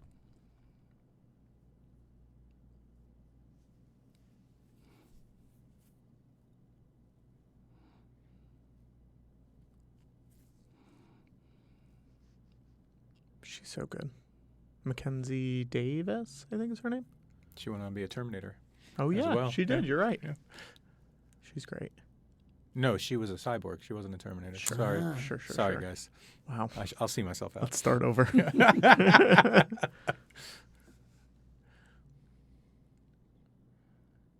see. Selling them out. I have a question about the Oscars. Oh. Because you go up there and you drop an F-bomb right off the bat. You heard about that? Oh, yeah, of course. That was not planned. Yeah. Yeah.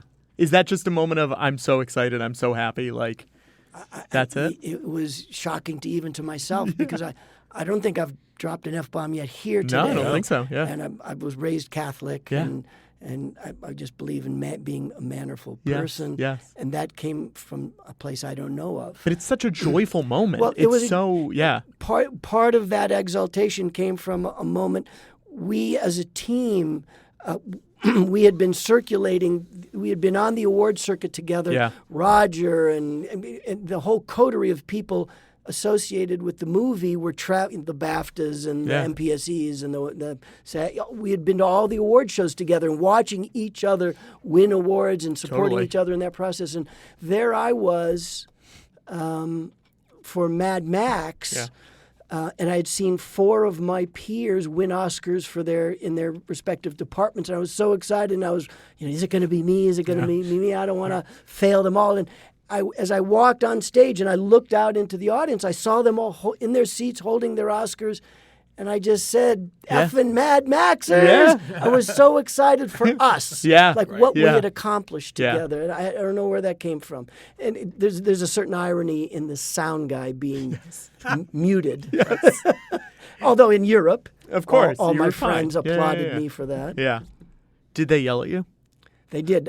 I was spoken to by Academy leadership. Wow. And I ran for governor the following term and was not reelected. Wow. So there might be a price to pay. That's interesting. For how we behave. Yeah, but you won, so it's okay. You got it. That was a great experience. I'm sure. There's a beautiful moment in that Oscar because at that time, I think they still do it. Mm-hmm. After you win your Oscar and you've done the press gauntlet, you go off stage and then you're in front of 150 journalists in the back room for an hour. They have a private room just for the Oscar winners that is just for you. And you get 15 minutes in this inner sanctum that is lined with pictures of prior Oscar winners, greats in every genre, from acting to cinematography to sound. And they want you to have a moment where everything goes quiet. You don't hear the audience. You don't hear the band. All you are there is with yourself or your partner. And it was David White in my case. Yeah. And we got to look at each other and say, what just happened? Yeah. How did we get here? Totally. Oh, my God. And then cry for a minute. Yeah. And that was such a beautiful gift to give to the winners. Did you have a feeling either way, whether you thought it was going to be your year or not? Because you've been nominated 3 times before that? There's all sorts of voodoo surrounding that. Totally. It includes if they seat you on the aisle seat, you're a winner because then you have a quicker access to the stage. If you have to, excuse me, pardon me, in the Bugs Bunny cartoons, that's a loser because you're going to lose 20 seconds getting to the stage. Yeah. There's a great moment here you'll hear in a second as he goes upstairs. We had this amazing sound of this couple arguing. Mm-hmm. Oh, maybe that's in the let me see if we're going to go there.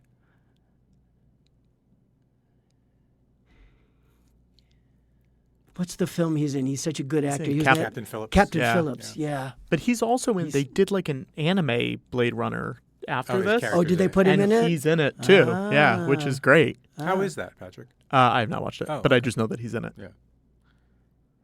Do we go upstairs next, or do we cut to the spinner? I forgot. I haven't watched the film in about a year. Yeah. I can't remember where we go. I can't remember what's after this. Because there's a funny story about the apartment. This is the ground floor of the apartment building that he lives in. So Joe Walker, the film editor, is a citizen of the UK and lives there most of the time. And he rented an apartment here. So right here. Yeah. Oh, yes. Hear that screaming? Yeah. So we wanted a way to make that feel like you're in the cheesiest, lowest rent apartment, scumbag place possible. And Joe had rented a duplex in West Hollywood, and he shared a wall with what would turn out to be a drug dealer. Oh, wow. And he said every night this drug dealer would get high, and so would his girlfriend, apparently. And they shared a wall, living room to living room, and would argue to the death. And they would scream bloody murder. And I can't even repeat the things that he would say to her. Yeah. And she would say to him, I'm going to kill you, and you have ruined my life. Anyways, that's that recording. Wow. After a couple of weeks of it, he had gotten tired of it. It was one of those, when life gives you lemons, make lemonade. Yeah. So he recorded it, and he played it for me, and he said, do you think we can put this in the movie? And I said, they'll never guess. Totally. And that's the recording. Can you imagine if they did guess, though? Because he's really like, wait a second. They went to the movie, and they're like, wait a minute. Yeah. That's Maybe amazing. don't do drugs every night if it leads to fighting every night as well. But then you get to be in a movie. Yeah, that's true. You're in a huge and a great movie. Oh, that's amazing. That's what's been missing. I'm going to ask a very general question. The Mad Max experience, did you enjoy it?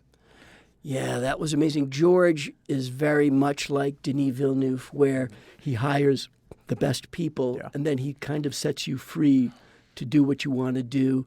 And he's also an extremely organized individual. And he also taught me a great lesson about how to organize one's endeavors. When I landed in Sydney to begin my journey with George, he had on a whiteboard something he called the pyramid of importance, and it was a graphic way of describing how to find what our focus should be. And at the top of the pyramid is the one single thing that should be our object at any moment, whether it's visual or oral. And then below that are 2 subsidiary sounds, and then 3 maybe tertiary supportive sounds, and then everything else is noise. And it was a way of not so much saying specifically what to do, but reminding us constantly that every shot, every beat, every scene, every sequence, every reel, every act had a purpose, and it was our job to find what's the top of the pyramid in that moment, and what do we need to accomplish it. There's a primary motivation in every scene. It might be visual, supported by sound, but it might not be. It might be a sound that draws the ear to something he wants you to see, and those are subsidiary in terms of visual. And so every moment was an aspect of granularly going through the film, one shot at a time, and saying, what do we need to do here? What's the focus? And I grew up thinking my job was to hit home runs, to make the cool sound, build the amazing scene. And I never saw that in terms of if we do enough small, little, insignificant things, that all adds up to an amazing whole. And I learned that from George on that film. And you guys, that was a movie that was famously not really working for a while when you're testing it, and then you go through and you redo a lot of stuff, and then it works. That's got to feel so good to you to know that. Not to pat you on the back, but you're the one who saved that movie. You guys are the ones who really made that work. And the beauty of that situation is that we had built a movie that kind of worked. Yeah. And then we showed it to an audience, and we got a preview score. We rate a movie on a scale of 1 to 100, and it got a 78. After I pitched this idea of rethinking all the sound, we previewed the movie, and it scored an 85. Yeah. So it went up 7 points because only the sound had changed. I mean, a couple of visual effects had been enhanced. Sure. A couple of frames were taken off. Yeah. But it was the same structure, the same score, and it showed definitively and scientifically and arguably that sound makes a difference. Totally. Okay, so this is a big moment coming up. Yeah. There's my chapter marker. Yeah. Yeah. Right. And now we go to real quiet. Originally, Denis had scored this. Oh, interesting. And it was stepping on the sequence. And in a bizarre studio accident, so think of a big Hans Zimmer moment happening. There was a moment where Denis said, "Hey, what are those booms?" I said, "Oh, those are those booms we made for back then, those chapter markers. Yeah. Remember those?" And he said, "Let me hear them." And so Ron Bartlett, who did the voice of Sapper earlier, he took out the music and he just played the booms. And in that moment, Denis said, "Do that again. Do that again." And then he said, "We're not using the music here." Wow. The silence is so much more powerful Totally. here. And the booms say all we need to say. It harkens back to the first film. It sets up an expectation, and it adds tension to the moment that it didn't otherwise have. Yeah. Then we get to the bees. The bees were really fun because I did field recording for bees. Yeah. And we rented a beekeeper, if you will, and went to his farm. Cool. And we put microphones inside the beehives and outside the beehives. But one of the elusive sounds that I wanted, and if you remember in your Atmos experience, you could hear bees like fly over your head in the surrounds. And you can't train a bee to do that, and you can't follow a bee with a microphone to do that. What we did is we put a microphone about 5 feet away from the hive, and what the bees were doing were traveling between pollen and hive, and we put the microphone in that path. So you're getting them. And so over the course of 4 hours of recording bees, every now and again one would go right, I'm going to do it here right on this microphone, it would go right by the microphone and go, Yeah. because if it goes here, it's not cool. Yeah. It has to be right here. So in that process of 3 hours of recording bees, we got like 5 great and that's what I put in the surrounds. Wow. Now here, he enters the casino for the first time. I'm going to be quiet for a second because you hear these chiming bells. That's a music cue that I wrote called Kay's Journey. And you have to kind of turn it up on the headphones to hear it here. But I wanted something that felt like loneliness, but wasn't music. And I made this performance with some tube. There, you can hear it. So this sound is a motif. It bridges that gap between sound and music, and it erases those borders that we were talking about. And if you listen here very carefully, too, we've added sound to create the quiet, but we interrupt it, as I said earlier, with little sounds to make you feel like, my God, it's really quiet in there. Here you can still hear some of that music that I created.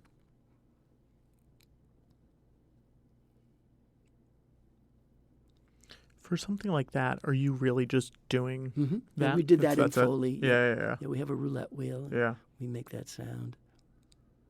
And then Joe Walker is our film editor, man of many trades and talents, did the piano playing here.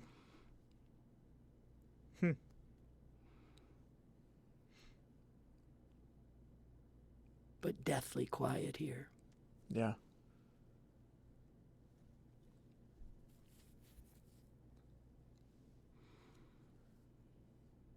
All Foley, little bit of light leather jacket movement. It's a great trip. My son bought one of those trench coats. Again, done in a field recording to get that note and that sustain. This set wasn't nearly as quiet as we have it here. Sound effect of a dog panting. A library sound as it happens. Oh, interesting.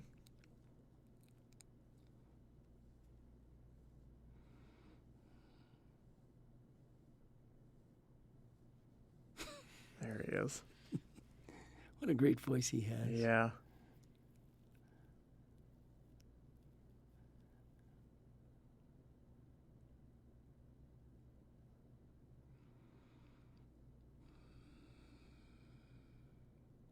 When you're watching a movie, like, do you know that this is going to be a great movie even before the music is done, the sound is done? Like, can you tell that a movie is either going to be great or terrible? No. I can't, because when I landed in Australia to see Mad Max for the first time, the version that George showed me wasn't exciting.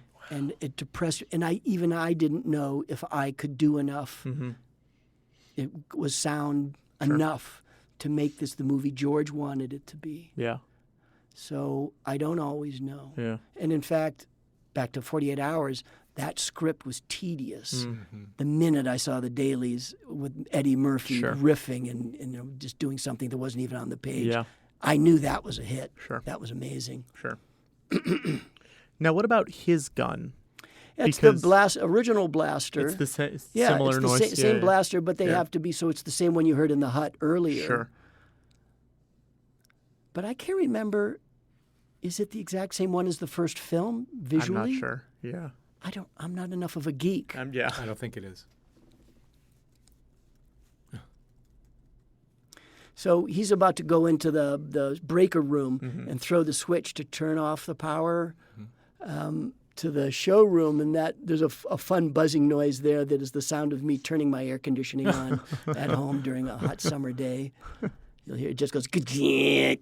It's a really satisfying sound. But he's about to walk into the showroom, which is going to take a little while to explain, which is to say that's the sequence we're coming up to was cut from the film after our first audience preview. Oh, wow. As originally designed, when Kay walks into that ballroom, all those stages were meant to be lit up with three-dimensional holograms of Elvis and the Folies Bergère and all that. And it was meant to be a cacophony of sound. Oh, wow. And it didn't score well in our first audience preview.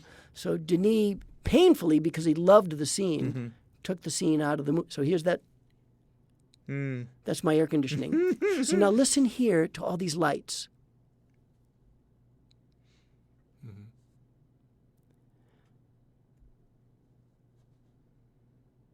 So this is the sound of a projection system that doesn't function any longer. This is an idea that we came up with in post-production after Denis lamented the scene being taken out of the movie. He said, I love the movie. What can we do? Can sound help this? And we came up with this idea that, wait a minute, this showroom is in disrepair. The projectors don't work. The sound system doesn't work. There's no way that all of this could be functioning perfectly. Right. Why don't we tell a different story of all this machinery needing service? Sure. So we built a completely different sonic environment of projectors in broken and needing of repair, and sound system crackling and stuttering. And Denis loved it and had to rethink all the visual effects. Wow. And we went to the music department and we added those cuts in the music and put weird glitches in it, like the music itself was distorting. And we resurrected this scene with sound. The scene shouldn't be in the movie otherwise. I mean, this is my favorite scene in the movie. Like, this is the scene that I think about when I think of this. Post-release, it's one of the highest-ranking scenes 100%. Of fan favorites. Yeah. So the music would be playing this whole time. Yeah. Noise, and everything. On every single one of these stages, there would be 5 acts going. Sure. And none of it, Denis would say later that it lost its sense of this, like, cat and mouse. Where is he? It's quiet. Yeah. If I'm looking for a hint, he's hiding behind that thing. Yeah. We lost that in the cacophony that we would have had. But it was shot that way. So they did, whatever, like motion control cameras. Sure. All preparing for this onslaught of visuals and sound. No reshoots needed for your version? No. We had all the footage we needed. And then it was just a matter of Denis and Joe deciding, well, what little bits do we want to keep? Yeah. And as he fed that to us, we would chop up the hologram sound and splice it in a way that we thought were clever, and then that would go to visual effects, and they would stutter image it based on what sound did. Cool. What a concept. That's cool. Sound leading the charge, not following, being proactive, not reactive. So did they give you which performance they were going to use for this? Yeah, or? because they had to clear them all. Yeah, that yeah, had to have been done in pre-production. Of course. You can't use an Elvis tune and try to get the rights to it at the last minute. Yeah. So we knew what we were using. I'd be curious if they had to go back and get it approved based on how you were chopping up the song. I wonder if that... Well, interesting you ask that, and I never asked that question of our music team. I have seen in music contracts clauses that say this song can only be used unadulterated. You can't lower the vocals, you can't lower the guitars, and maybe even you can't take pieces out of it. It has to be a continuous piece. Mm-hmm. Apparently, we didn't have that restriction. Wow. It's interesting to note that whenever there's a dog in a movie, you have to play the sounds of their toenails. So anytime you have a dog, we have a Foley artist, usually with something like a wooden toothpicks on their 4 fingers. Oh, wow. And they walk a dog on whatever surface the dog is on, each finger with a toothpick on it represents... So it's actually a dog. It's not a Foley person. No, it's a Foley person imitating a dog with toothpicks on their fingers. That's so funny. That's one way to do it. I'm sure the Foley artists in the community will write me letters saying, no, you know what we use. Yeah. So, I get Frank Welker in there. Right. Well, he'll do the dog voice. Whatever you need. All the dogs sound like Scooby-Doo. It's amazing. He can do more than Scooby. Yeah. I don't think he actually did Scooby-Doo. I think he does now. He probably does, but was it not Casey Kasem? Casey Kasem? It was Don Messick? Is that who it was? Yeah, it was Don Messick. It had to be Don Messick. Look at this. My brain is broken. That's good. Frank did Fred. Yes. And now Frank does Fred and Scooby. Yeah. That makes sense. And Fred was just cut out of the new cartoon, and so he's just Scooby. Oh, really? Yeah, so he jumped on the one that stayed. We're big Scooby-Doo fans here on Hey, That's Me. I'm a I big know. Frank Welker fan. Yeah, I may bring him back for a job I'm going to start in a couple of weeks. That's great. To do a cute little critter. He's so gifted. He still got it. Oh, yeah. He still is working like crazy.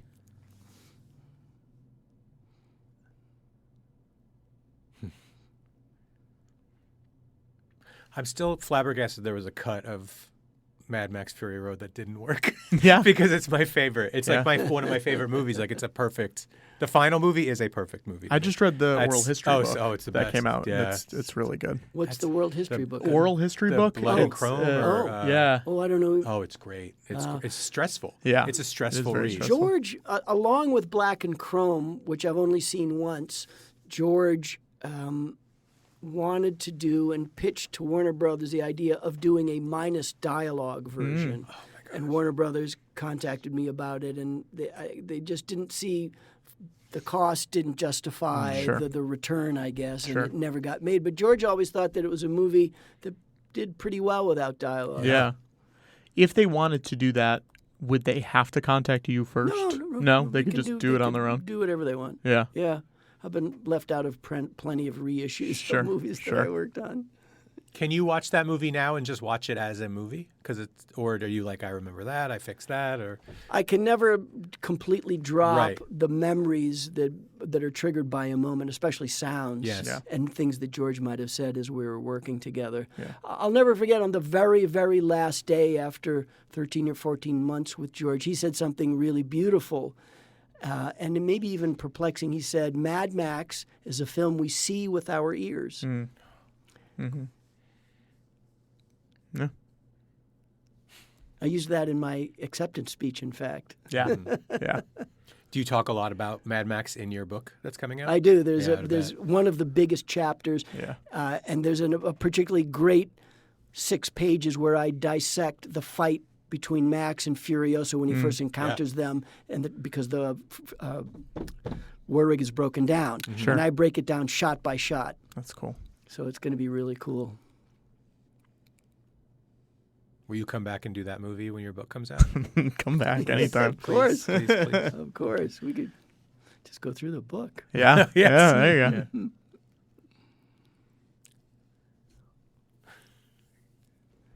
Now, are you adding echoes to his voice? It's not just in there in is camera stuff. Because this is a fairly large set. Yeah. We are getting a certain amount of echo, but that's not real stone. Sure. So we have to add an echo that is reflective and reflective of the surface itself. Yeah. So Ron Bartlett, our dialogue mixer, added the sound of a stone and tile room. And that's just a plugin that you would have? All this walking and Foley dog footsteps, we have to use the same reverb so that they feel like they're in the same acoustic space.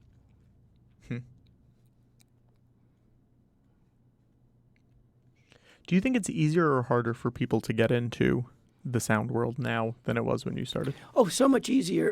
Because when I started, there were no, that I knew of, sound design programs at any film school. Now they're at non-film schools. Sure. I mean, I lecture at schools in West Virginia and Tennessee that, just bootstrapped a brand new film program, and they're offering a sound design degree. So it's out there. It's extraordinary to me, and I don't know. I can't explain it. Yeah, I'm happy to be able to be a part of it. Yeah. When you were starting, was there an old guard of the sound guys that were still around that were I came into the old guard when I started at Paramount Studios. Well, even at Hanna-Barbera, the guys that mentored me, not at Hanna-Barbera, but at Paramount. My first feature film was Star Trek: The Motion Picture. And that was a department populated by old, drunken white guys. Sure. The guys that did 3 martini lunches and came back potted and would have you clock them out on the punch clock at 5 o'clock because they were long gone. Sure. So that was the old guard that had a way of doing things. And I was part of maybe the newer generation, although I wasn't immediately part of it. I was part of the maybe Northern California, Ben Burt, Alan Splett, Walter Murch generation of sound is part of the narrative, go out and record news. I mean, my peers, my mentors, the idea of like recording a new sound would be sort of the last. Why would we do that? Why would we do that? There's a sound library. We have to go get lunch. Why would we? There's a dog sound. Sure. Isn't that enough? Yeah. And so I allied with the new wave, if you will, that Coppola and Lucas brought in of sound as part of the storytelling. So I grew up in that era. When did you feel like that era of guys started to leave? Was that the 80s or like around the 90s when digital became ubiquitous, and that era, that generation didn't want to adapt to a new tool. There was a resistance to the new tools, and so they just through attrition just disappeared pretty much. Sure. And it was hard for them to keep up, really. Totally. If you don't learn the tools. Yeah. Well, I'm sure it was like visual effects, too. You have all these visual effects guys that once it becomes computer, you're like, I can't. What am I supposed to do? I can't do this anymore, or whatever. Yeah.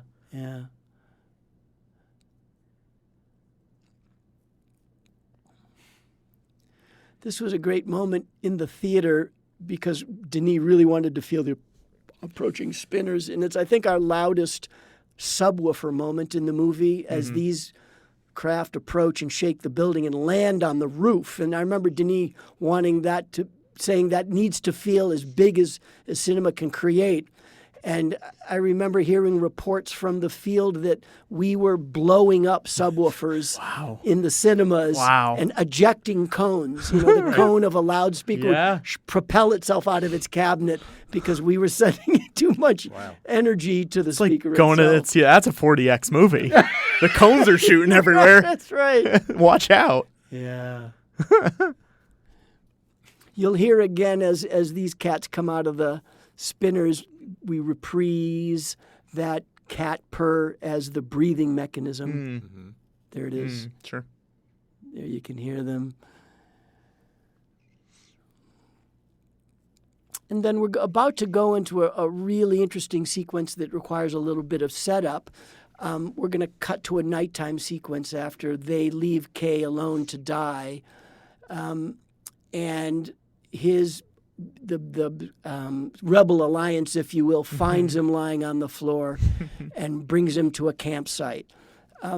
I had designed a sound early on as a sound I didn't know what place it would take in the film, and it would end up in this upcoming scene as Kay's lying on the floor, and then we cross through him by the campfire hallucinating.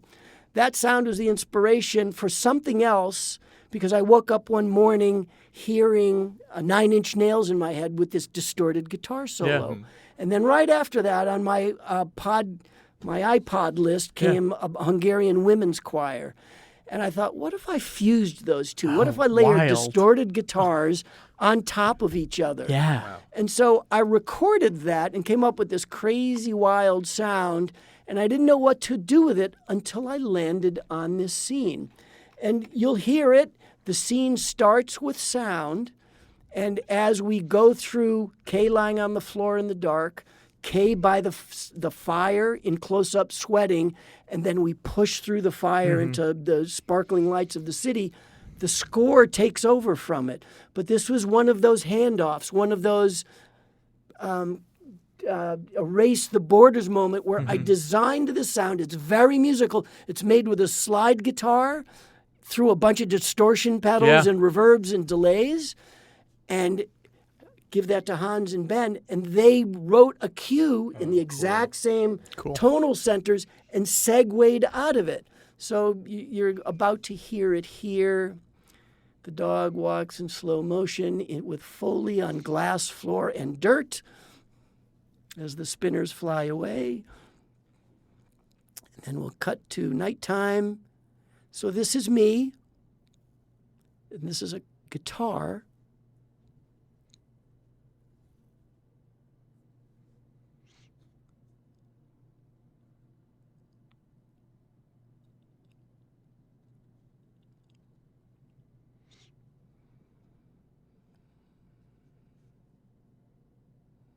And it's going to explode into distortion right there. Yeah. That's a big strum on a Stratocaster. And you hear that nice descending tone.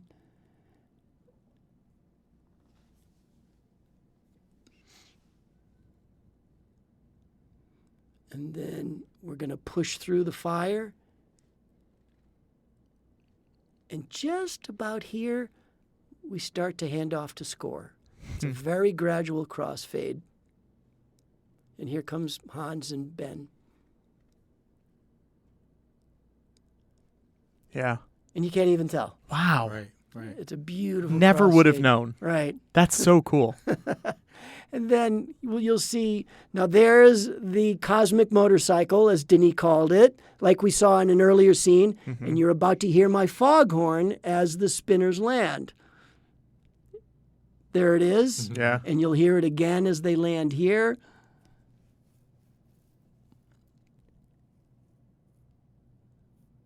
There's the foghorn, made from the Tibetan longhorn. That's very cool. And you could hear my rain, my immersive rain throughout the...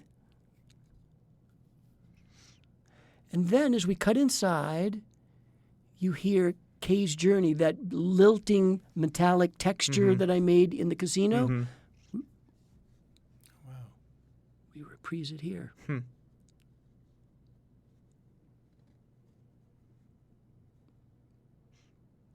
Now, is that something that you would think to do, or Denis would think to do? No, like, it's I made these sounds, Yeah. and it was an opportunity to sort of present myself to Denis and say, Yeah. hey, what do you think? Yeah. I thought this sort of embodied his loneliness. He's lost. He doesn't know what's just happened. Yeah. And this sound makes me feel that. Sure. Does it work for you? Yes. Okay, we're keeping Great. it in. Move on. Yeah.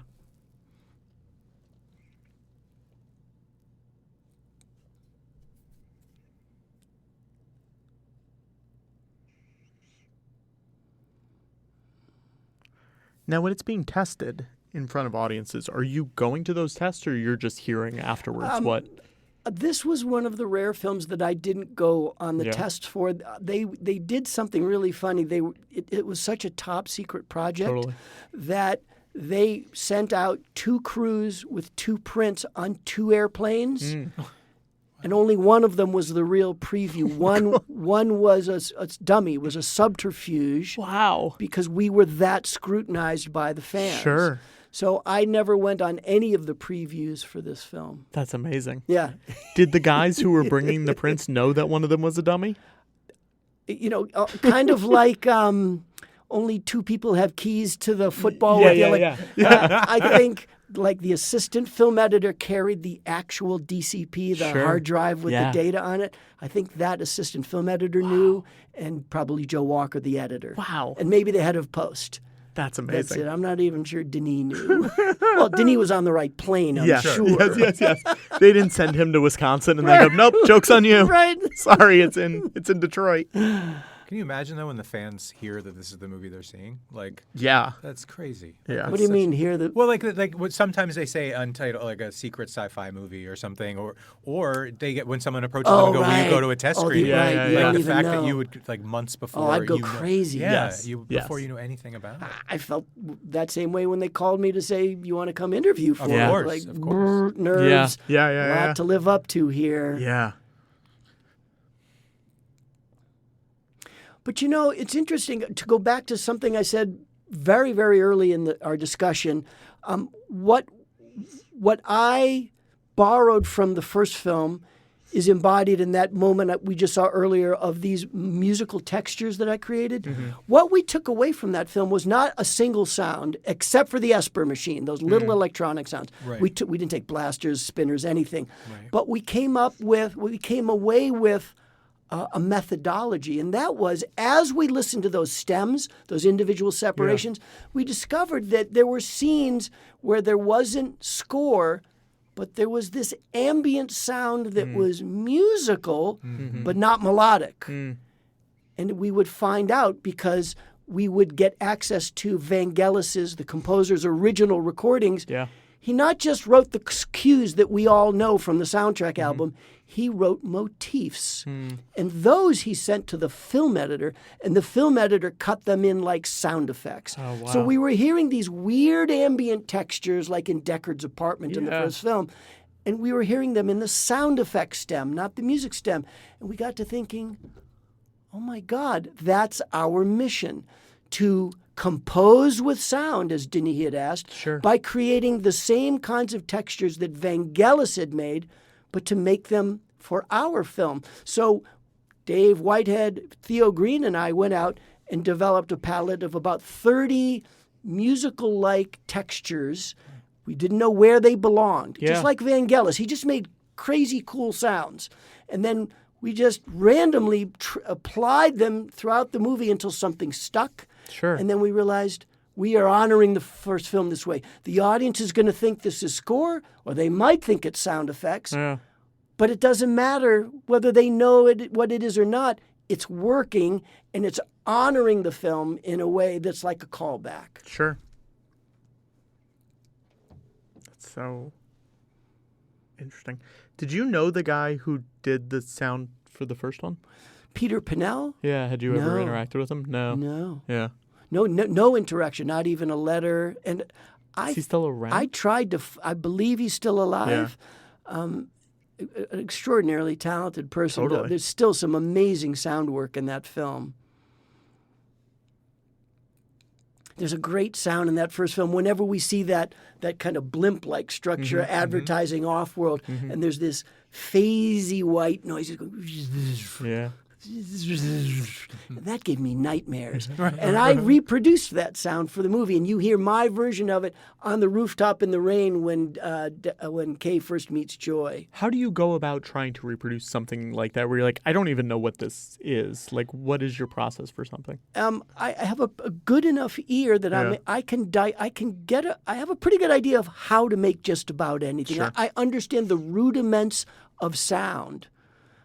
So I don't know. It's years of experience. You've done it enough. I've heard hundreds of thousands of sounds in my life, and I've and broken them down. Why do they work? Why do they move me? Why do they not move me? And so I just have I don't know. Yeah. Just like you could ask a great musician, write a song for me right now, or play for me a song that you didn't write that so and so has on the radio, and they could just know. That's F sharp minor, and that we modulate to D, and they just do it because it's experience. Sure. This much of this scene with Neander Wallace was 80-yard, and so this was part of that monkey business with the braille and the seeing eye dog. Back to that. Can read braille? Like, you know what I mean? I don't know. It's impressive if he can. He's such a committed actor. Yeah. No doubt he would have tried. Sure. But I think we talked about a little bit about this earlier, is that we needed this Rachel to sound like Rachel. Yes. And the actress who you mentioned by name, Lauren Peta, who's tremendous and did an amazing job. They had to, of course, graft the actual original Rachel facial mask, if you will, I don't know the term for it, onto her face. But she had the exact perfect physique and walk, and everything was just right. But we had to have her speak like Rachel. And, of course, we went to Sean Young. Yeah. We did records with her. No amount of new technology could get us there. And, by the way, at that time, we couldn't make an LLM, a large language model, from her dialogue from the first film because those tools didn't exist. Yeah. So we then set about hiring sound-alikes for Sean Young, interviewed hundreds of actors, landed on one, and what's in the film is a hybrid, and I can't remember which side it is. Half of it is Lauren, Lauren, and half of it is a sound-alike. Wow. Yeah. Amazing. It is amazing because this is one of the early versions of doing this in a movie. Good, and it still looks so good. It's pretty like impressive. A lot of times these things happen and they immediately, you're like, I don't know, it's gotten better since then. Right. And this, you look at it and you're like, I don't know, it's still pretty good. How about in Blades of Glory? We did the same thing in Blades of Glory. We had to for the big skating shots. We had to put Will and John's faces on actual That looks skaters. good too, though. Yeah. I don't know. I saw the edges there. Yeah. That's insane. It's insane. Yeah. Yeah. This is such a powerful moment. Yeah. That's got to be so crazy for him. Like as an actor. To have to play this feels like it's got to be very heavy. It's a powerful moment dramatically in the film too. Yeah.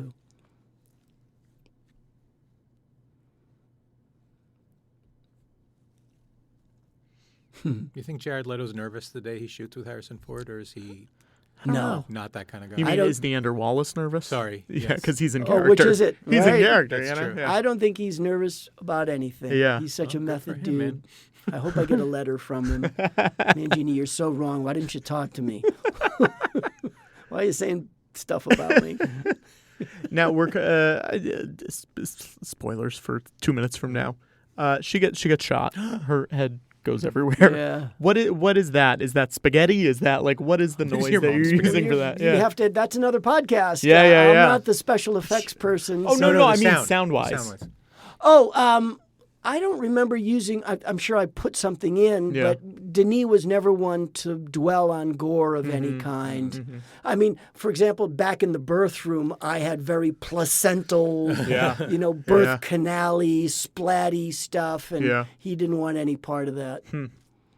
So I'm sure I use stuff. The go-tos are chicken carcass, like chicken skin.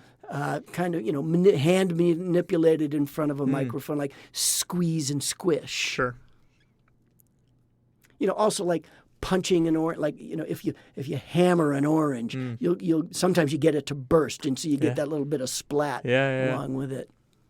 On the first Poltergeist film, we did a lot of splatting, placental stuff like that, and it's a splatty movie. We did that, like when Carol Ann translocates from the ceiling. Oh, sure. For the first time, we put Jell-O inside of a balloon and let it turn into its kind of gelatinous form, and then drop those balloons onto concrete and recorded that. So you get this nice, bright splat. Yeah. And then you get the goo that's spread out from cool. it. I might have used that sound for this. I don't remember. Yeah. Just get Michael Winslow in there.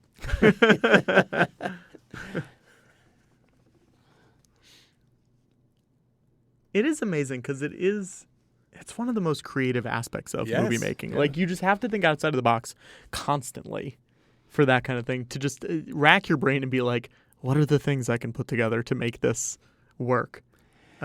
Sometimes it's you use a visual metaphor. You don't have to, there's a lot of this work is thinking outside the box, like what might that sound be like? Right. But sometimes you're just looking at something that tells you how to do it.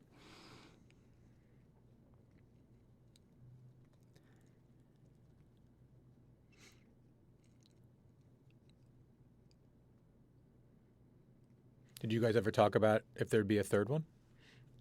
Any ideas? I didn't hear any rumors about that. I know that I tracked the film for a year after its release, and it was my understanding that Warner Brothers did not want to because it didn't make its money back. That may have changed. Like the first film, the appreciation for this film has grown significantly in the intervening, 8 years. And by now, it might have done quite well. And it's seen as the classic. I think it also is. Yeah. It's incredible when you look back on the first film, what a bomb it was at the box office. Totally. It's hard to believe. Yeah, it made $277 worldwide. As I remember, and I don't have this as gospel, it was made for 150 to 175, something like that. So it had to do a lot more than that. What'd the first one make, Patrick? Great question. Yeah, it says 150 to 185 for budget. Andrew and Broderick, the two owners of Alcon Media, who produced this, are just the biggest fans of this movie, and they just loved it. I bet you they'd make another one. It was such a joy to work with producers who loved everything about this movie. They were giddy, I think, just to be a part of it. Yeah. I guess it wasn't as splatty as in my brain. Your brain makes it splattier. But you see the almost. red, it's pretty violent visually already. First one made 41. How much so it did so much better than the first one. It cost 30. Okay. Yeah. So hear this. Yeah. A little musical tone. That's my son, who's a composer. And we had determined that this was going to be the musical motif. It's Intel Inside kind of call signature. Yeah. And at the last minute, we realized whenever a Joy commercial would come on, we should hear that. Sure. We didn't have anything for it, so my son, who's a composer, Rio Mangini, played that. Cool. So I just had to call out my son. Now it's great.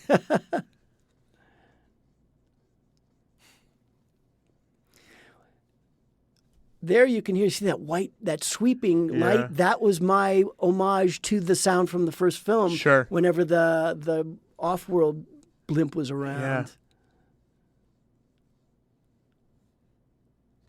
This is just like that Spinal Tap scene. It's got a big butt up in the air. We're not. I didn't try a fart. You didn't do the fart. No. It wasn't going to happen. Yeah.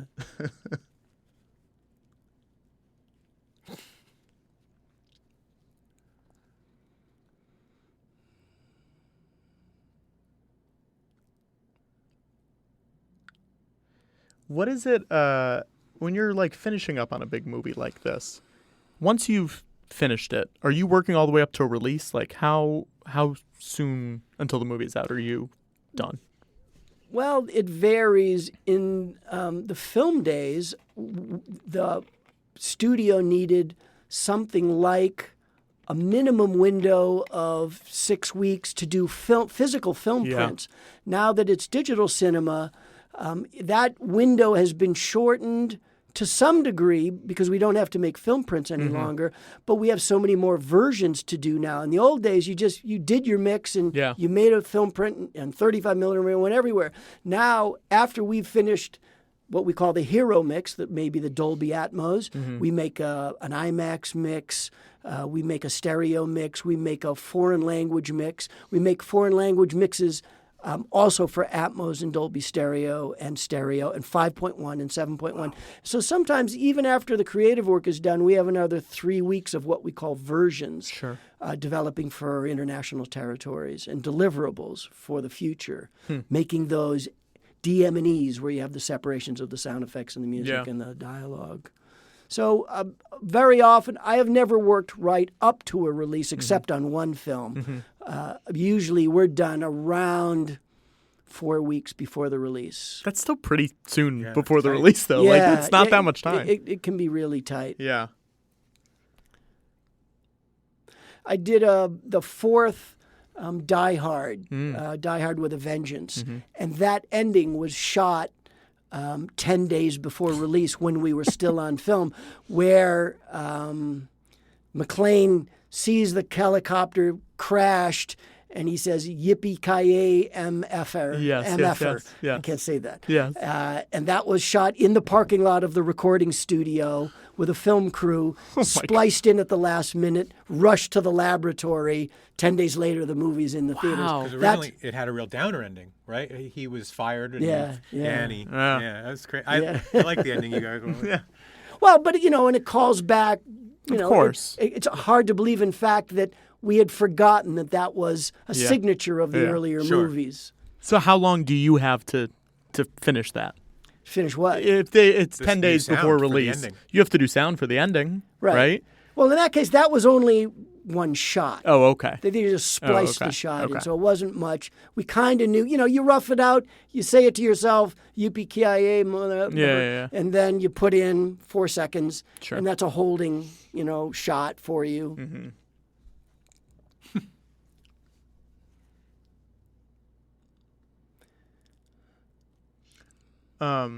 Are you in charge of working on budgets for the sound department? Yeah, I'm the head of the sound department, so I am responsible for creative as well as the financial side of it as well. What is the big cost going out and recording stuff besides paying the people? Mm-hmm. What are the money going to? What is the money going to? The money goes to sound recording. Yeah.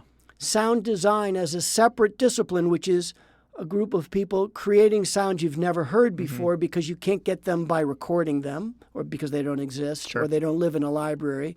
And then sound editing, taking the sounds that were recorded or designed and fitting them to picture. ADR, bringing actors back into recording studios to capture that. Foley, doing the footsteps and prop movement. And then re-recording, taking all those sonic elements and making the final sound mix for the film. So that's 6 major components that are part of the... And then, I don't talk about it much because it's not my milieu, but the cost of hiring a composer, sound, the sound of hiring the studio for the composer, the cost of hiring the editor. That all falls on you to... No, I don't budget that, but that's a big part of the overall sound budget. Sure. But I'm not a part of that. Okay. I only do everything that I just talked about. Yes.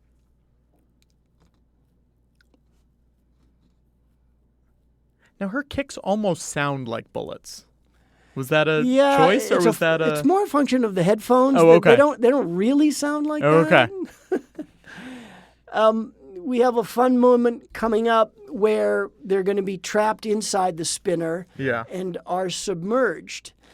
And, of course, they shot that in an underwater tank, and the character Love and Kay and Harrison had to be submerged for X amount of seconds to get those shots. But they're meant to be struggling. And it may be counterintuitive that you don't record sound usually underwater in a production environment. So we needed the sounds of Love being choked to death. Yeah. So we, believe it or not, went out to a casting agency and put out a call for an actress around this age who can scream and make death sounds and can do that underwater. Wow. And we found a woman who had done this before. Don't ask questions. We hired this woman, and in one of the weirdest moments in Hollywood, Ron Bartlett, who was our re-recording mixer, has had a jacuzzi available. So 4 totally pasty-faced white guys show up to Ron's jacuzzi with recorders and underwater microphones, hydrophones, and she shows up in her swimsuit and with 4 nerdy guys, and we're like, okay, here's what we're going to do. We need you to submerge yourself. Okay, so here we go, right? She's about to get pulled underwater, and we said, okay, now scream underwater. And we put her through about 12 takes and ended up with what you're about to hear. Let's see. I didn't time my ending quite right. And, I mean, K bubbling, I had the sounds of somebody just exploding air underwater. I have those in my library. But here, hear all that? Yeah. So that's our actress. Gosh darn it, I can't remember her name. Wow. But that's her doing these great noises underwater with a hydrophone to get this amazing. sound. Because we are slaves to reality. Yeah. Do you think she took her friends and family to see it? It's coming. It's coming. I wonder if she gave herself an IMDb. That's what I'm like. Is she I on can't this IMDb remember credit? if we gave her an on-screen credit. Yeah. And I'm going to be embarrassed She should. if we didn't, because she was a trooper. Yeah. It was such a weird and embarrassing thing to do. Yeah. There's one person credited for Loop Group. I assume that would, or ADR voice maybe. I'm like, what would she? Jessica Pennington is credited. That's her. Is that her? That's Jessica! Jessica Pennington. Oh, the wind! Hey, could you look what else she's done? There she is. I just want to know how she knows she's good at this. Sure, she's in Loop Group for The Conjuring: Last Rites, Godzilla x Kong. Mm-hmm. She's done a few. Megan. Okay. Thor: Love and Thunder. She's done some stuff. I'm so glad you looked her Good up. for Jessica Pennington. She didn't get enough credit. I had tried this myself, and that's what lived in the edit for a long time until we found Jessica. But I did the same thing. I did it in my bathtub and screamed underwater. Yeah. It was really fun. We got to make this a clip and tag her in it. Yeah. Find her. We'll find her. Find her and tag her Probably. If she's a Loop Group, she's on Instagram. Yeah. This was tough. All of this huffing and puffing and breathing and gurgling by Kay and Deckard all had to be done with ADR because this was a big wave. This was done in a wave tank in Budapest, and and a rain machine dropping tons of rain, and you literally couldn't hear a word they were saying. And so all of this was done in ADR in post-production. I like to imagine Harrison getting the script and going, I'm underwater for how long? How many weeks is this now? I really want to do this. But here's the thing. He looks great in these scenes. So cool. He looks so cool. Yeah. But we went out. This is called the seawall. Yeah. And we went out and found a seawall up the Central Coast. My friend Eric Potter went out and found an actual seawall with surf crashing against it, so we could get that very specific sound of the way these waves crash and then roll out. So again, slaves to reality. Yeah. Now, what if you go to that seawall and there's a bunch of people around? You just waiting it out until they leave, or?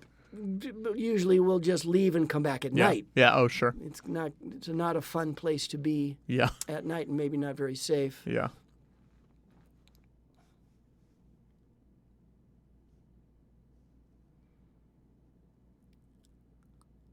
What do you think Jessica Pennington's doing right now? Well, she's You guys are obsessed. I found her Instagram. Oh, what's she up to? She is she just signed up with a new agency. Oh. Level Up Entertainment. For all your drowning needs, Jessica Pennington. Right.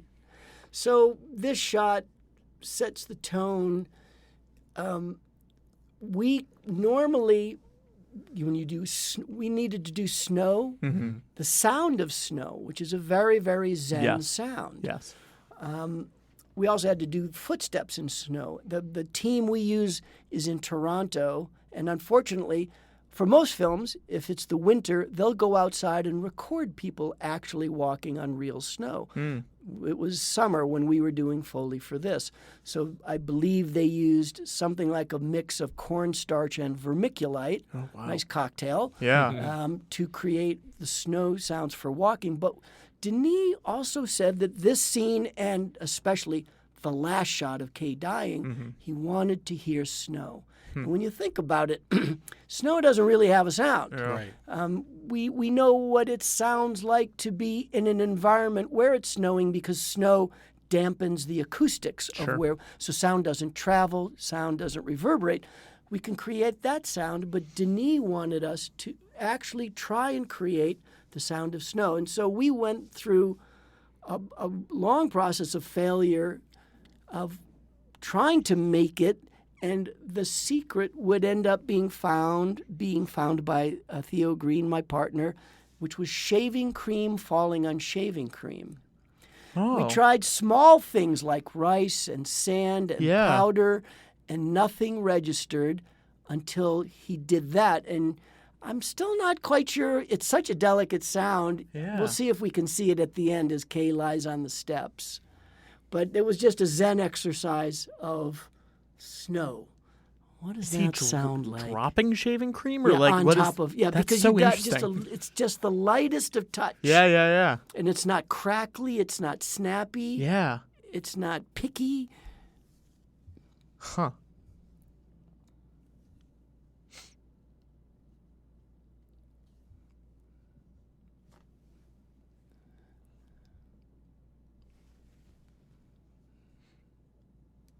That's so interesting.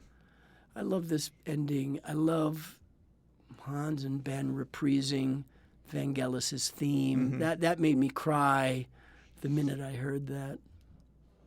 It's just an amazing moment. Yeah. Do you have a favorite film composer that's working right now? Not even one that you worked with, just someone that you're like, oh, I respect that person a lot. My favorite film composer of all time is John Williams. Yeah. I love the old school composers that write themes. Yeah. Love themes and action themes, and that are part of the storytelling. See, Yeah. here's that.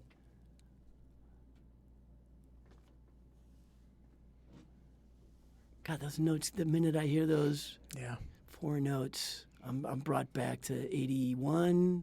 What year is it? Pretty, yeah.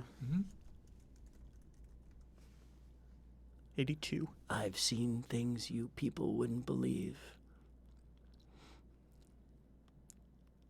It's just amazing. Like, every shot's a painting in this movie. And it's incredible. It's like, if you had this up on your wall, you'd be like, yeah. It looks great. It looks great up there. This is the one you'd pick? This shot? Maybe. Yeah. I think it's him on the orange. I'll That's tell you, this. another composer that I still love is Junkie XL or Tom Holkenborg. Yeah. You've done a few things with him, right? I was shocked when he was not nominated for Mad Max Fury Road. Yeah. That score destroys me. Yeah. It's so beautiful in every way. Yeah. He has not gotten the credit he deserves. He's really good.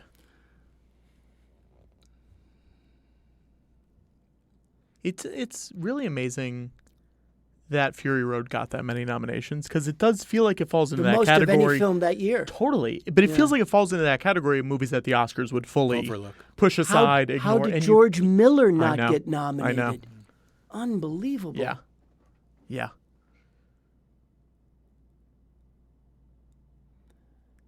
Did we do some ADR here? No.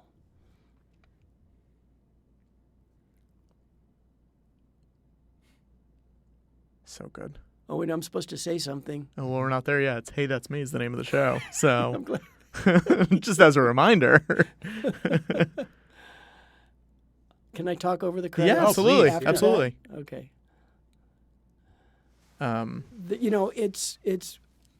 It's rare for sound designers to get appropriate credit. Yeah. In any kind of cinema, much less a big movie like this, because there is a formula that is adhered to by almost all filmmakers for the way credits are supposed to roll, and there's a lot of contractual obligations about the way credits are supposed to roll. Sure. And this film was no exception up until the point that it wasn't. It's very rare for a sound designer to get a credit in what we call the main on ends, or the main credits. And that's what we're looking at here. This is called the main on ends, the main credits. And most of these are contractual obligations. But in a rare break with tradition and studio policy, Theo and I received a single card credit, and it's coming up any second. I'm trying to get to lead it, right up to it. We're into cast now. We'll wait for the cast to go. Oh, yeah, these are all contractual obligations. Of course, we have to do Mackenzie Days. Yes. Anyways. We'll get there.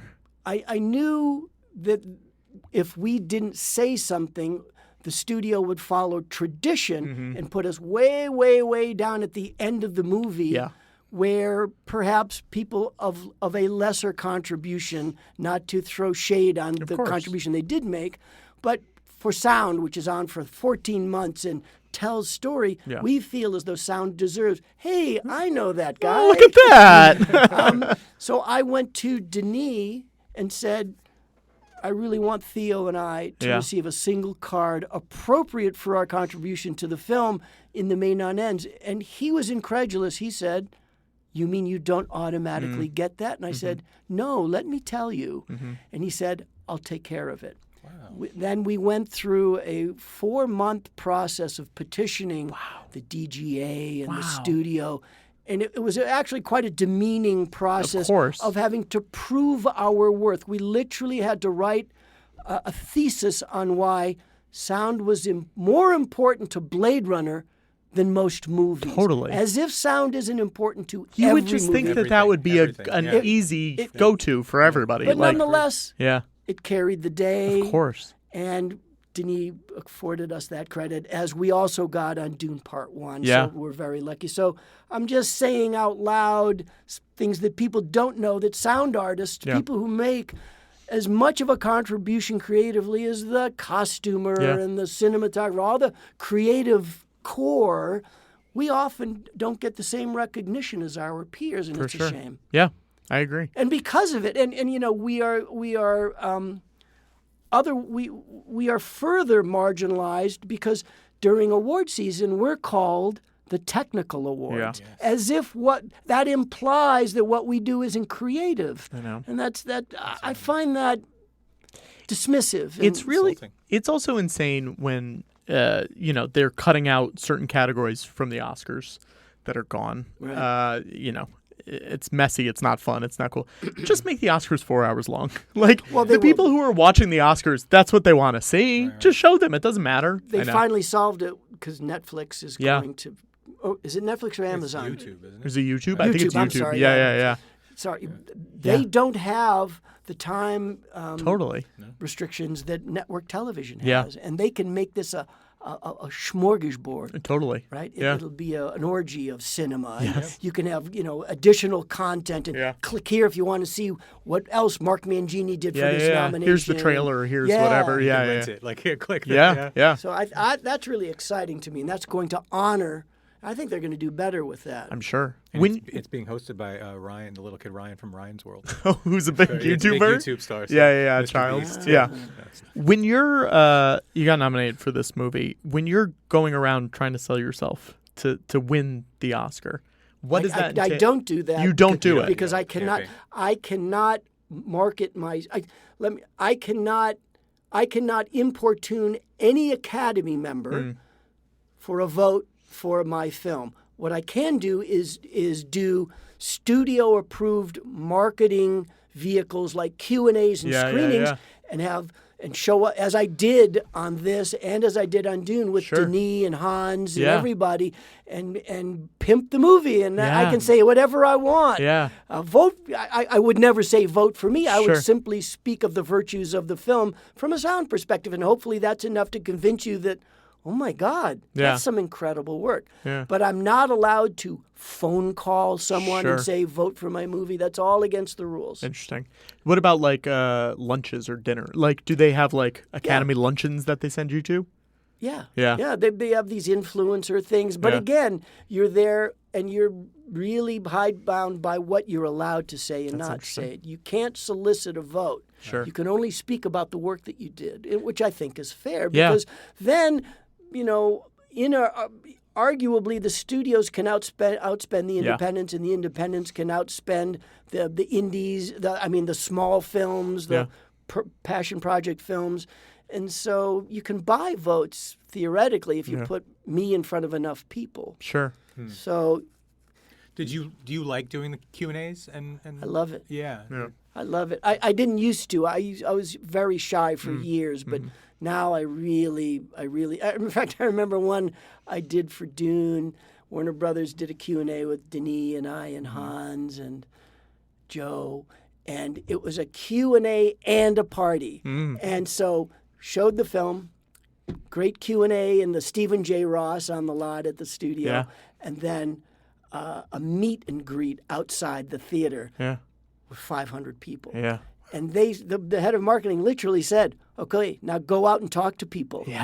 And it's scary. I'm sure it is. Hi, I'm Mark Mangini. Yeah. Did you like the film? Yeah. What did you like about it? Oh, let me tell you about the sound again. Yeah. So that's a little daunting because I'm not naturally a gregarious person, but I'm doing better. I'm sure people are psyched to talk to you, though. As soon as you get out there, you're Believe it or not, it turned into a great experience. Yeah. And the second time I did that, it was fun. And I started going up to tables and saying, hi, did you like the movie? Yeah. Thanks for coming. That's great. You know, that kind of stuff. Miscongeniality. I would not know that you were not a gregarious people person talking to everybody. Like, you give off that vibe in the best way. I can't like, wait for your book. I know. Truly cannot wait to read it. 10 years ago, you might have met a slightly different person. But I've grown. I've done in the last 10 years. I've done 1,000 podcasts. Sure. And I've done 1,000, not literally, but a lot. Yeah.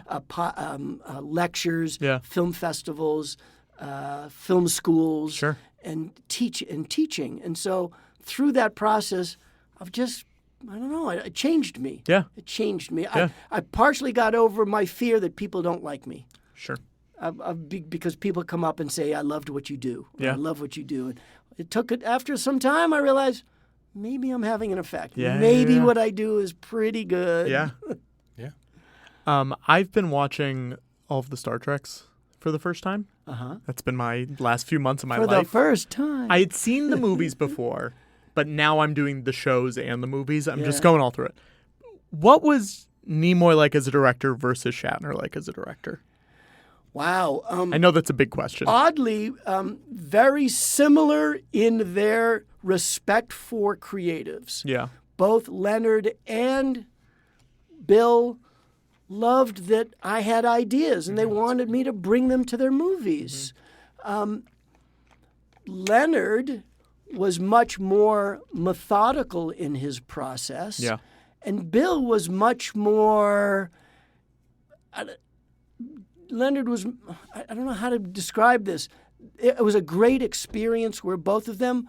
where Leonard would give me tasks and be very clear about what he wanted, but give me freedom to just do it. Sure. You know, Mark, make the sound of the probe, or, Sure. make the sound of photon torpedoes Yeah, or something yeah. like that. Bill would it would be more like just hanging out with your best friend, shooting the shit, and, okay, I'll see you in a couple of weeks, Yeah, yeah. Oh, Mark, that was great. Oh, that's good. Yeah. I don't know if that worked, but, let's try it. And Sure. he was a little more, just more chummy about the process. Yeah. But they're both great because they respected what I did. That's fun. Did 3 Men and a Baby happen because you had worked on? Yeah. Leonard and I really hit it off on Star Trek 4. And then I did another film after that. I did The Good Mother after 3 Men and a Baby.